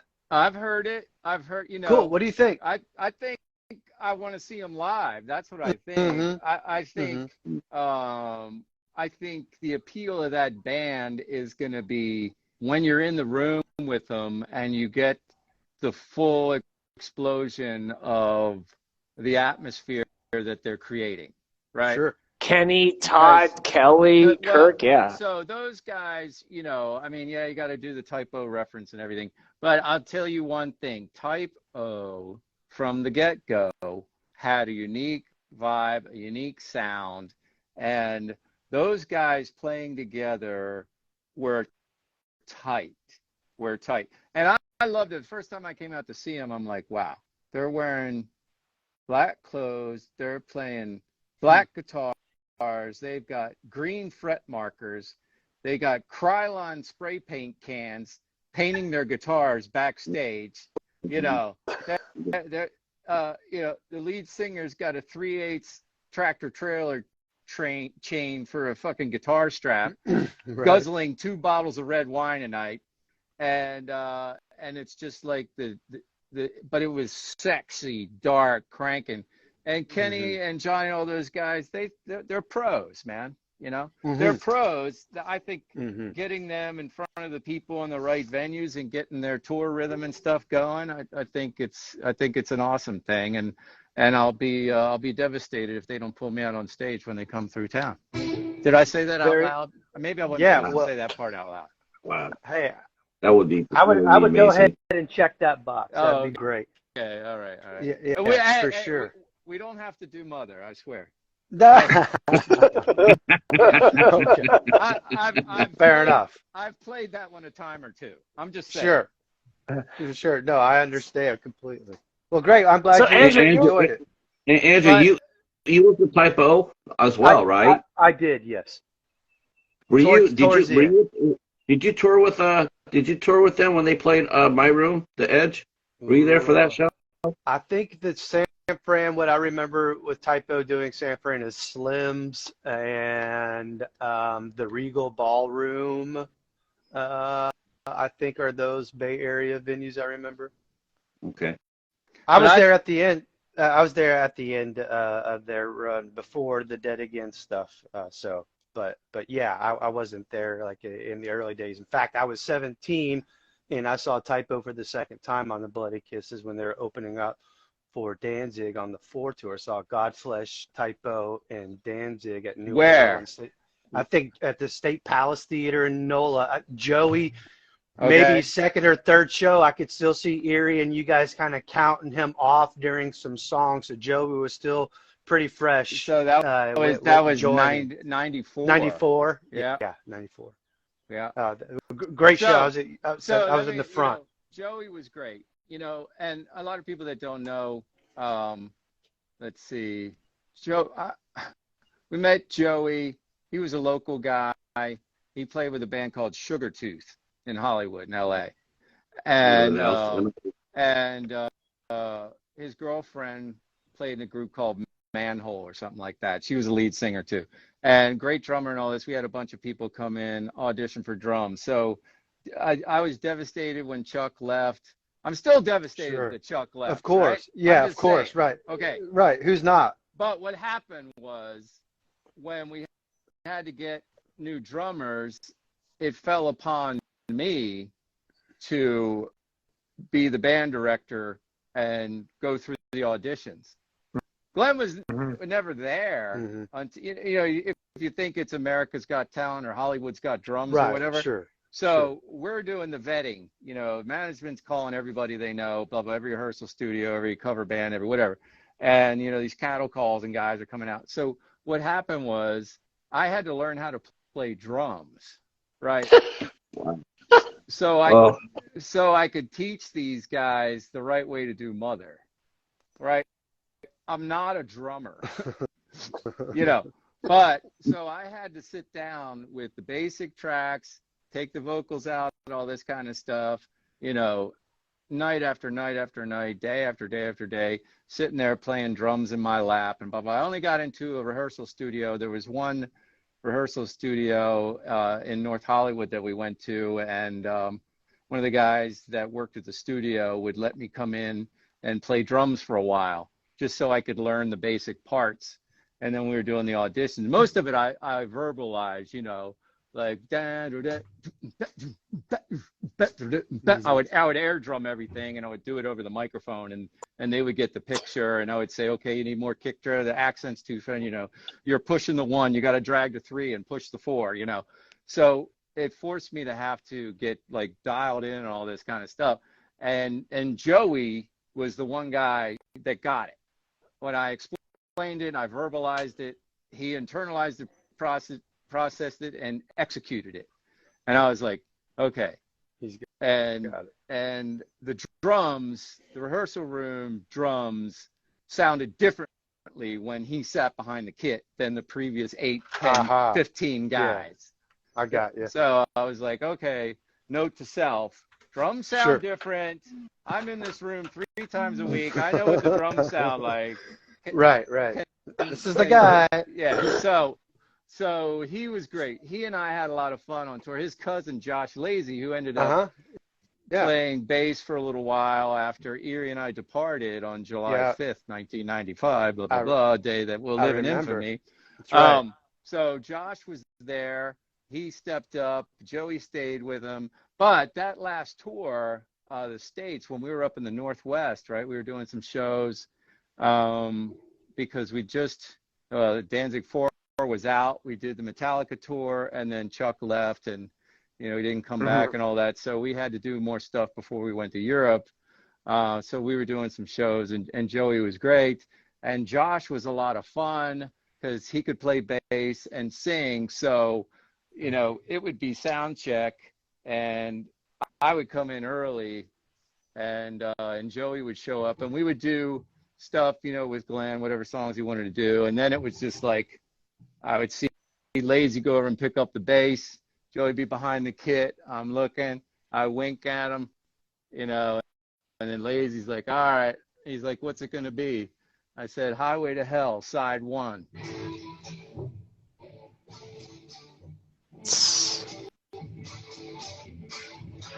And we would, and the crew band, we played AC/DC, you know. Nice. Sometimes we do side 1, Y'all have Highway fun. to Hell. So we had fun, man. We got to jam, Yeah. you know. And prior to that, the vibe with Chuck and Erie and all that is just like, just wasn't happening that way. So On two things. Joey's in the Circle Jerks, which small world, right? Chuck was also in the Circle Jerks. But speaking of Erie, you saw Erie. I saw the pictures. Those smiles seemed so genuine. That was so good to see as a longtime fan. How was it? If you already commented, I'm sorry if you already touched on it. That's a great question. But I could see through the photos. I could feel the love and see the love. Is that what it was like? yeah, well, you know, while those pictures, those first pictures were being taken,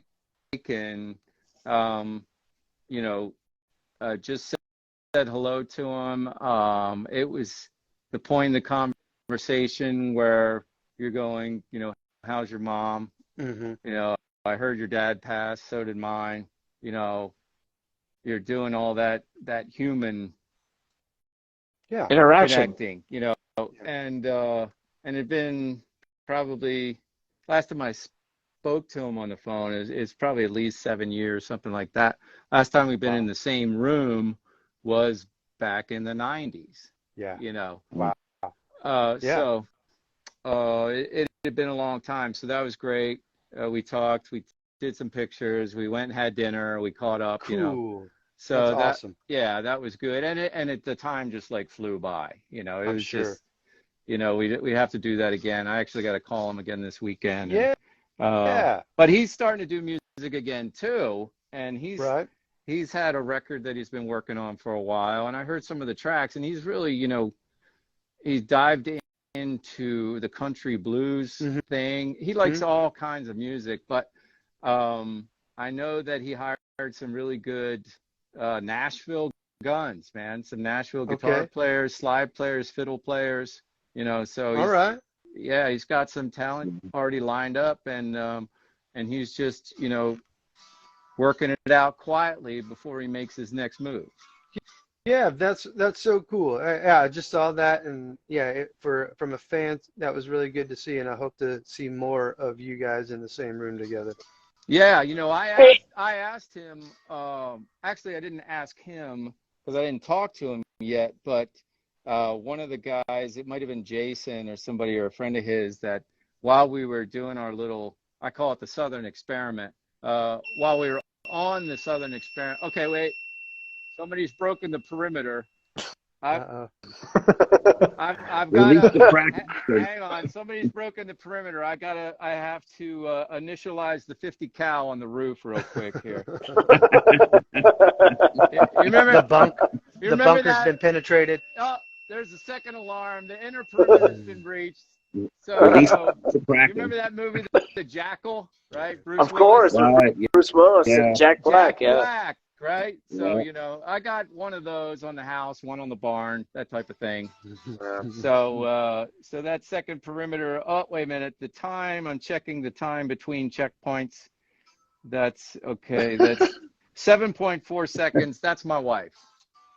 Oh, Yeah. I know how fast she drives up the driveway. So Yeah. anyway, So, hey, Patrick, this is important for me to introduce you to Andrew because you're going to be doing stuff with Todd Strange, which is his product, you know.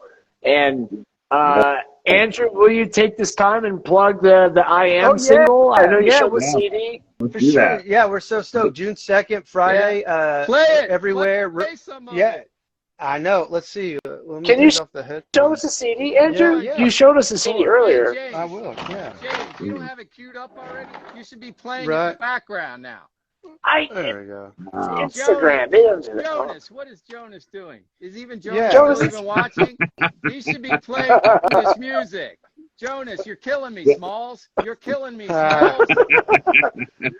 Now, Andrew, please plug I Am to the audience. We're really Yeah. excited about it, and it's Yeah. been great. Everywhere. June 2nd. Revolver is going to premiere the video that morning at 10 a.m. everywhere. And then it's going to be available digitally as well. But obviously, I've got hard copies at Corpse Paint. I got my first distributor deal. So I sent off CDs, 7 inches, and cassettes to the Alliance Distribution Warehouse. So that way, go to your retail store and ask for us. So that way they can get off that distributor warehouse floor and into your shop. That was a huge piece coming through. So from a label aspect, that was a really cool win to do this week of sending that stuff off. Hey, But let's see. Andrew. I got the head. Yeah, yes, sir. Andrew, is that distribution pretty good, especially for Yes. vinyl? Yes, I was really thrilled. You know, they were handling all the stuff through Cleopatra. Right. Is where I got them from, and Well, I won't hold that against them. yeah, exactly. Exactly. Didn't Cleopatra just sign the last 200 bands of all time? Probably. I think- I think they're making movies, they're making movies right now too. Are they? They are. I think That's right. they own the rights to pretty much anything produced between 1950 and 1985. Wow. They're rocking, So- man. They're rocking. Yeah. Well, Andrew, I'm not can you- I'm not affiliated with them, but I just looked at who they were using for the distributor, and I went in and I was like, so I clicked that link, and then I went to the actual distributor itself, and I sent them an email, and 3 days later, I got a phone call from the guy, and he's like, hey, I'm following up with the email. You got a project with the Crowbar and Typo guys? I was like, yes, sir, I do. Yes, sir, I do. Let's make a deal. And so we talked, and we made a deal, and that was really exciting to have that availability. Of course, I kind of gave up a lot on the digital side, but that's okay. I have to have the opportunity to have the physical product because let's face it, we're metal fans. We still like physical products, even though the streaming is handy when we're working on the car and whatnot. And we're fiddling on the computer. At the end of the day, I'm still a tangible guy. If I love it, I buy it. I flip through it. I want to read the liner notes. I want to find out all the good stuff. Hey, man, in the end. I love the fact you brought cassettes into the mix. Yeah, I bought all those Danzig cassettes as a kid and typos, so I grew up in that, and if it's my label, I get to do what I want to do. Well, hell yeah, I'm gonna have some cassettes, You bet. Cool. So, let's see if I can John, turn you these were- headphones off and maybe have some music. Huh? John, you were going to say something. No, I changed my mind. Hey, Andrew, can you tell John the story about you and Kenny talking about his guitar playing? Yeah, so I was, and this is, I was meant with all due respect, but I was telling Kenny, I was like, I never really pegged Danzig as the songs difficult because the body of his songs, let's see, are typically written standard E, right? But where those songs get developed from goes crazy. And Kenny goes, are you kidding me? Those are some of the most complicated solos. John kept me up for weeks when I learned how to get that to her. I had to go over his stuff. So yeah, he's like, John is an amazing player. He had so much respect for you once he really had to learn in and dive in on what you did. He said it gave him a new perspective on it and was obviously knew he had a task at hand. Well, I definitely appreciate that. And, as a guitar player, I empathize completely. Like you said about the music, I mean, let's face it, there's a lot of cool Danzig stuff, but a lot of it wasn't that good. And I coming from heavy metal. You know, I love Priest, I love Maiden, I love Van Halen, you know, I love Clapton, Hendrix, Zeppelin, you know, Black Sabbath, all these guys, these are virtuoso guitar players. So now I'm in a group with a bunch of punk rockers that don't want to hear it. Right. They don't want it. Right. You know, they do not want it. You know, so, I mean, Steve Morse did a song called Too Many Notes, right? So I heard it. It's a great song, by the way. But anyway, so it was just like, okay, so now my whole toolbox had to change, and I had to put the emphasis on a different syllable. So I had to put more into a briefer interval and still comment, you know, on the music and retain the vibe of the song, with less. You know? Sure. Yes. So I said, okay, I'm gonna go evil early. Cool. You know, I like it. So I go evil early and quick. I get in and out, and nobody gets hurt. Yeah. And one of the guys who really helped me with that style, who's now an uber famous producer, Brendan O'Brien, who started out playing. He was a studio runner in Atlanta in the 70s and 80s, and then he hooked up with Rick Rubin, which was the Golden Goose. But before that, he played lead guitar in the Georgia Satellites. Cool. Okay. Yeah. Okay. So Brendan O'Brien, I mean, he worked with Stone Temple Pilots and STP and all this kind of stuff. That was much later. He was, you know, he started working with us. That was right when Rick's partner, George Drakoulias, discovered the Black Crowes from Atlanta, right? Gotcha. So I got the benefit of Brendan O'Brien, who was a little bit older, but he was an amazing blues rock guitar player, right? So he pissed me off because he was so good. I could not fucking stand the guy. The only thing that saved it is he sucked in pool, and we played pool every night. Well, there you go. So you got some redemption on him. It's funny. He'd make me work really hard for it, and then I would destroy him at the pool table. But get your revenge. You know, like I said, without him, I got to start a record with a dive bomb. Yeah, right.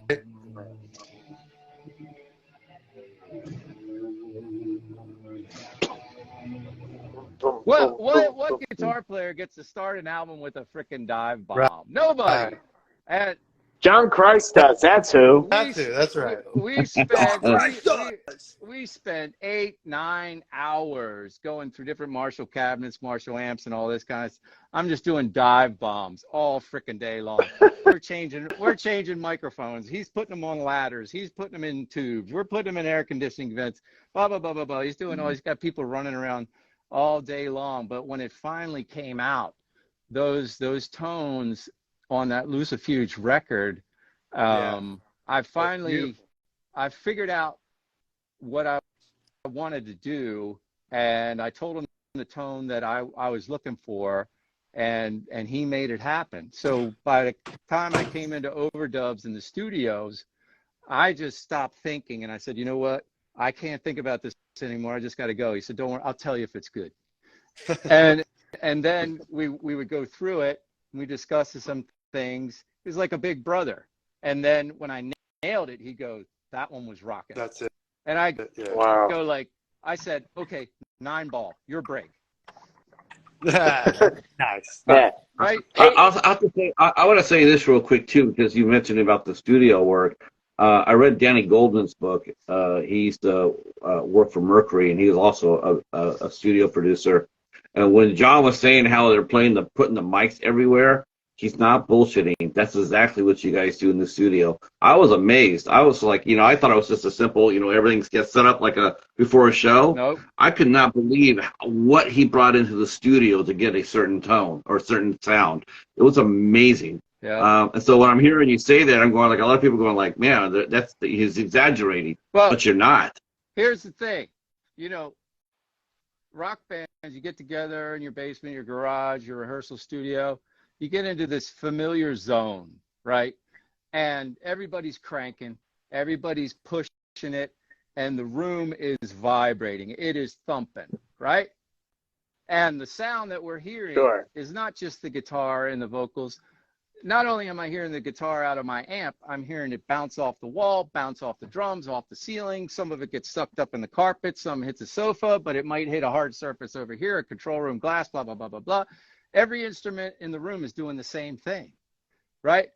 And you adjust to make that sound really good. Well, then you're expected to take that and reproduce it in a sterile environment somewhere else, right? But this time, it's got to go through 10 miles of cables and a board and come out through these little speakers and sound like it did in that rehearsal room. That is incredibly difficult. And that's where the producers and the engineers in the studios and the techs, the assistant techs, everybody, just trying to reproduce that original vibe, capture the performance, and then enhance it, and then make it boom. Then it has to breathe like human. So, you know, and ultimately it all is crap if you don't get a good, an amazing vocal performance. If you do not get a kick-ass vocal, you're done. All that work, all that hundreds of thousands of dollars is fucking wasted. So yeah, I agree. I don't care if your singer's the biggest freaking prima donna on the planet. You make him happy, you get him in his zone where he's just feeling it. Yeah. And then I'm like, I'm getting a big advance. We're doing a happy dance in the control room because he's nailing it. We're like, fucking this is great. Exactly. Hey, John, sorry to cut you up, but Raquel Figlo is here. The publicist for I Am has just entered and started watching this. Yeah, I sent her a message, and she's like, "What?" Yeah. I said, "Hi." So now, John, I have a question for Andrew, John, and Patrick, but I'm gonna start with Andrew. If you could see John Christ in a supergroup, who would you like to see John Christ jam with? Oh, and wow. I don't always show up with a purple tie and suit. You know, I came from a funeral, so I apologize for that. Then again, yeah. No, screw that. I don't apologize for that. You know, it was my. I think he was already in godmother. one. I think he was already in one. I'm pretty safe to say Chuck Biscuits is a punk legend. Eerie Vaughn's a punk legend. Glenn Danzig is a legend. I think he was already in a super group. Danzig. I think if I want to see John Christ, it's a. But yeah, but if I had to pull some guys other than that, obviously Bill Ward, I would love to see behind the kit. Pops out as a drummer, bass player. I would like to see Michael Anthony. Just because I know John likes to rock as well. Vocalist, man, I don't know. That would be weird. Vocalist, I'd have to. Mike Patton. There it is. Mike Patton. Mike Patton. John, I was thinking Robert Plant, but okay. That works. That works. Hey, John, Raquel said she met you at NAMM 20 years ago, and she has a photo with you and her. That's cool. That's nice. Oh, NAMM. So 20 years ago, so that would have either been the Los Angeles Convention Center or the Anaheim Convention Center for Winter NAMM. And depending on which one it was, I would either have been appearing courtesy of Ibanez or Lexicon. And I would have been wearing black. Most likely. If I'm not mistaken, Raquel, she played it. Anaheim. She said Anaheim. Okay, so she played a big role. She was very active in trying to save or resuscitate Irvine Meadows as a performance venue. That would be yes. That's okay. And a huge Danzig fan. Yeah. I won't hold that against her, but I appreciate that. So, hey, fellas, look, man, I live across the world. It's cutting midnight where I am, so I'm going to cut this short, but I just want each of you to plug what you guys got going on. Wait a second. No. Somebody's got to go to bed? I'm being cut off because it's nappy time in Turkey? Is that what I'm hearing? Yeah, John, I was up. Yeah. Sundays are busy days. I wasn't up. Oh, yeah, Oh, yeah, I know, John. what? I was up at I'm here. 4:30 I'm hearing some a.m. walnuts being meditating. cracked. Yeah. Okay, Hey, I'm hearing. just say. I'm John, hearing he some. was. You know, I'm hearing James some has to walnuts go to being bed, cracked. and I'm gonna. Mm-hmm. I want to hear Hold that on. music. Go ahead, I play the do music. too. Go ahead, Andrew. Go ahead. This is a exclusive. I am. Yeah.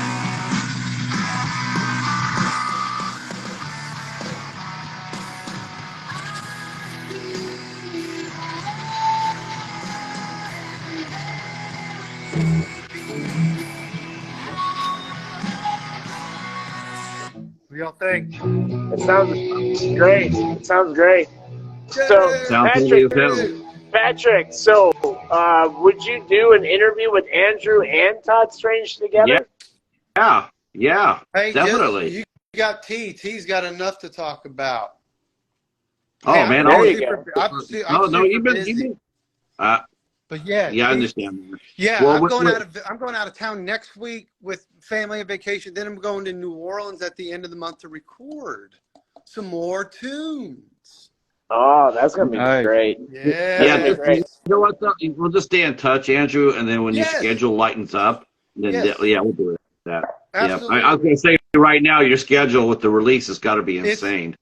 It's getting there, but it's exciting, so Yeah. it's all welcomed. I'm so thrilled. I love the project. I love the dudes. I love the tune. So it's all welcome, just bringing just for everyone to finally get the opportunity to hear it. So stoked on that. Are you James, I know you got to gonna- go, and I'm going to sign off as well. John, it's always great to see you. Nice Pleasure to see talking you. to you again. Likewise. We'll stay in touch. Likewise. And definitely we'll cross paths and we'll see each other in the physical form sometime later this year, hopefully 2024. I look forward. All the best. Stay healthy. Likewise. All right. Yeah. Nice to meet you, Pat. You guys be good. Yeah, we'll talk soon. All right. Take care. Take care, Andrew. Take care. James Eads. All right, James so- Eads, before you brush your teeth and go to bed, there was a question about Brand New God earlier. Oh, And I changed yeah. guitars. I broke a string on the other guitar. Wait. Then I broke another string, so I got another guitar. So he was asking about the middle part, and we started a discussion. Why are you putting a bit? Well, anyway, that became my favorite part of the whole song, right? And it was interesting. Again, that was the one song that was a little retro towards Lucifuge. It was in the same key as Long Way Back from Hell. Remember, and the.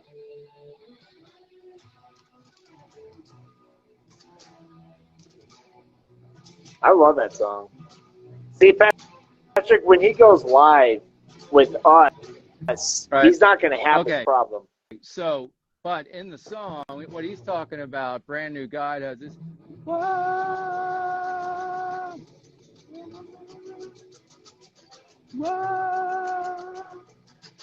Right, then it slows down and it does a long way back from hell type of thing where it goes.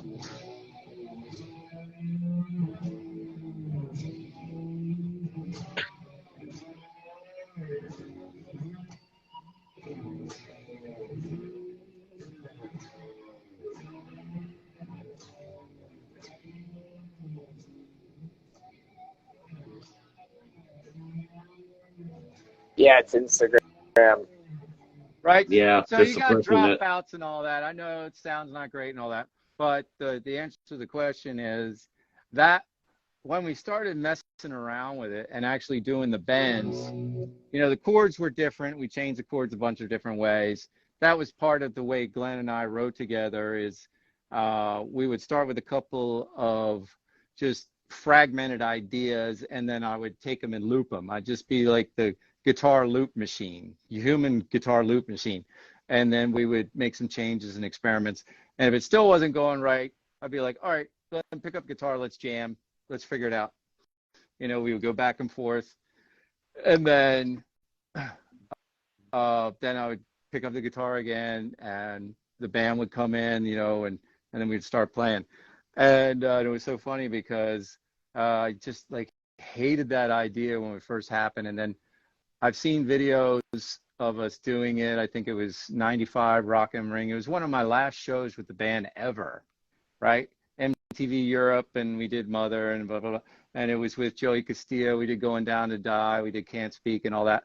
But the Brand New God thing, it reminded me so much of playing with Chuck Biscuits, and I was sad every time I played the song. So it was almost like I ended up playing that song for him, even though Joey Castillo was behind the drums, and Joey was on top of it. I mean, he was trying to execute, make everything perfect, and improving himself at the same time. And that part in that song, I knew that part was coming, right? And we were holding the chord, and for a few seconds, I had control over what 50, 60,000 people were going to hear. So if I wanted to take a couple extra seconds and just let the feedback ring, or just look around, take a drink of water or whatever, smile at the cameraman, whatever, had hand signals that I would do with the sound man. It'd be like 75, 80 yards away. I couldn't see him. He just had a flashlight that he would blink at me, and I would do hand signals for, are we good, down, loud, soft, high, low, whatever. He knew what I meant. He would flash the light to confirm or deny, whatever it was. So I would do my hold, and then I'm doing my hand signals first while the audience is just settling down. So I know, so I'm almost telling him, okay, sound not good up here, crank the delay in the house, crank the sustain in the house. And I would go and I would stand near the big PA stacks, right? So I could feel it more. And I could imagine, like the live sound on a stage on a festival where you're outside, the guitar is like, I can't even hear my amp. It's so far away. It's like 50 or 60 feet away. I can't even hear it. I can hear side fills and stuff like that. But when you get close to the mains, you can feel that bottom, right? You got 250, 300,000 watts per side, whatever it is. It's massive. And so I hand signal, real quick. The sound guy understood what it was, what I wanted, so he could make a temporary adjustment. And we got it right that day, and it gives me chills every time I see that video. So for that fan, if you're still out there watching, yeah, that was one of my favorite parts of that record. Okay. Yeah, that's a great song. You can go to bed now, James. Oh, well, first I'm going to let Patrick, can you plug our, I was going to have John plug the interview, but you go ahead, Patrick. So on June 12th, Monday, June 12th at 3 p.m. Eastern Time, 12 o'clock Pacific, we will be joined by the mighty John Christ, Jerry Montano, along with Jonas and James from the Friendly Men, myself, and hopefully my good friend Jimmy Arsenault will join us as well. Wait, is he? And he's not related to Andrew Arsenault, is he? No. Okay. No. That's a good thing. But yeah, he's a great musician in his own right, for sure. And we'll be on, and we will be talking and taking questions and interviewing both John and Jerry together, and watching those two guys talk a little bit. It's gonna be a master class. It's gonna be like I can't wait for that. Yeah, and John, you'll need to use a computer for that one. So when you play guitar, it will actually work for StreamYard. It will really work. Actually, okay. Yeah. All right. I will get a copyright claim, but that's okay.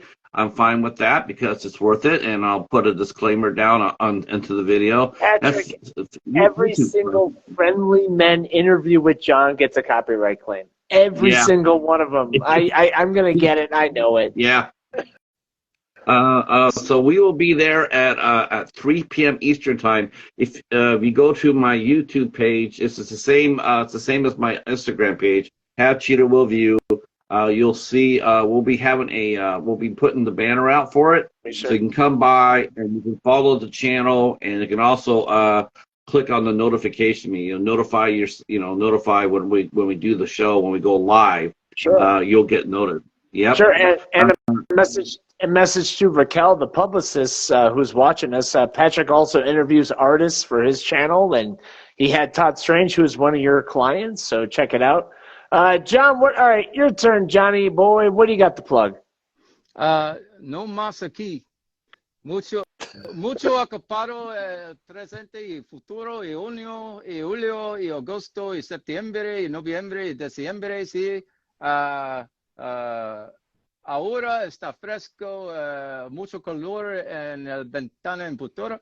But other than that, yep, I'm preparing to. I'm rehabbing my finger. I'm trying to heal from this injury. I'm writing songs. I'm trying to set up some gigs. Maybe do a couple impromptu Giznet things in Chicago.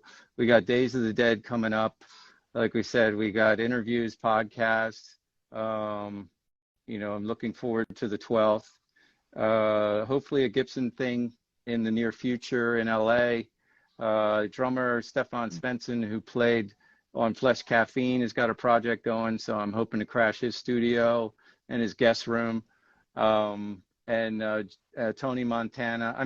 Montano, he's threatened to do something. And then, so let's see. Oh, Ace Von Johnson owes me a steak dinner, so I got to decide where I want to go for that. That's hilarious. Hey, Raquel said she sent you a DM. She wants to meet you for coffee and sent you a picture of her with you in your Instagram DM, Oh boy, John. I look forward to that. So, That'd be cool. hey, John. Now, how do you think this one for the second time around? We'll talk later. Sounds I good. think you need to go to bed. Sweet dreams, James. All right, guys. Well, listen, thank you, everybody in the chat. Please follow these two guys. And also check out John's interview with Jeff Frooms. Follow Have Cheetah Will View. Take care. John, this has been great. I had a great time with you guys. Thank you to you, James, and the other guys, and Patrick and Andrew and everybody. And Jonas, go catch that big Salmon. grizzly bear salmon. Don't fall off a Denali, and be careful. The strippers up there in Alaska can hit 400 pounds, so I've heard. You got to be careful there. And thanks to James Eads and his brother, and Burnt and all his whole crew out there. They're behind the scenes trying to do the best they can, and polish this thing up, as it were. Hey, John, off the record, man, you're just such a great person. You're such a great dude. You deserve a lot, and I'm really honored to help you meet some really good people. And your legacy still lives on, and people just need to know that you're just a genuine guy. Pat, you were going to say something? Yeah, like I said, I mean, I worked with a lot of bands, and they always been super cool, real easy to talk to, and Except for Michael Shanko, right? Huh? Except for Michael. Oh. Who? Richie Blackmore. Yeah. Yeah. Oh, you heard too, huh? Yeah. Well, the legend's true. But yeah, well, we'll be here on the 12th. Looking forward to it. John is awesome. So glad you hooked us up, James. This is going to be a lot of fun, and looking forward to it. John needs to be shared with the world. We'll have fun. Definitely. All right, so listen, and John, remember, on the 12th, you can use the computer. Everything is fine. It's much better than Instagram. Okay. It's more relaxing. All right. Yeah, Sounds good. Well, I appreciate the hard work everybody's done to make it happen. Absolutely. And Jason Virus, nice to meet you, and glad that we're connected. So Yeah, good to take see you, care, Jason. fellas. Yeah, and hey, guys, have a good night. Have a good day, and I'll be talking to you guys later. And happy Memorial Day. Oh, yeah, that's right. And hey, wish me luck, John. Tomorrow's the big day in Turkey. Oh, the runoff. Yep. The runoff Good is luck. tomorrow. Yep. I got a full day All right, I'm of out. lessons. All right, Pat, take care. All right, take care, man. Take care, fellas. Have a good night.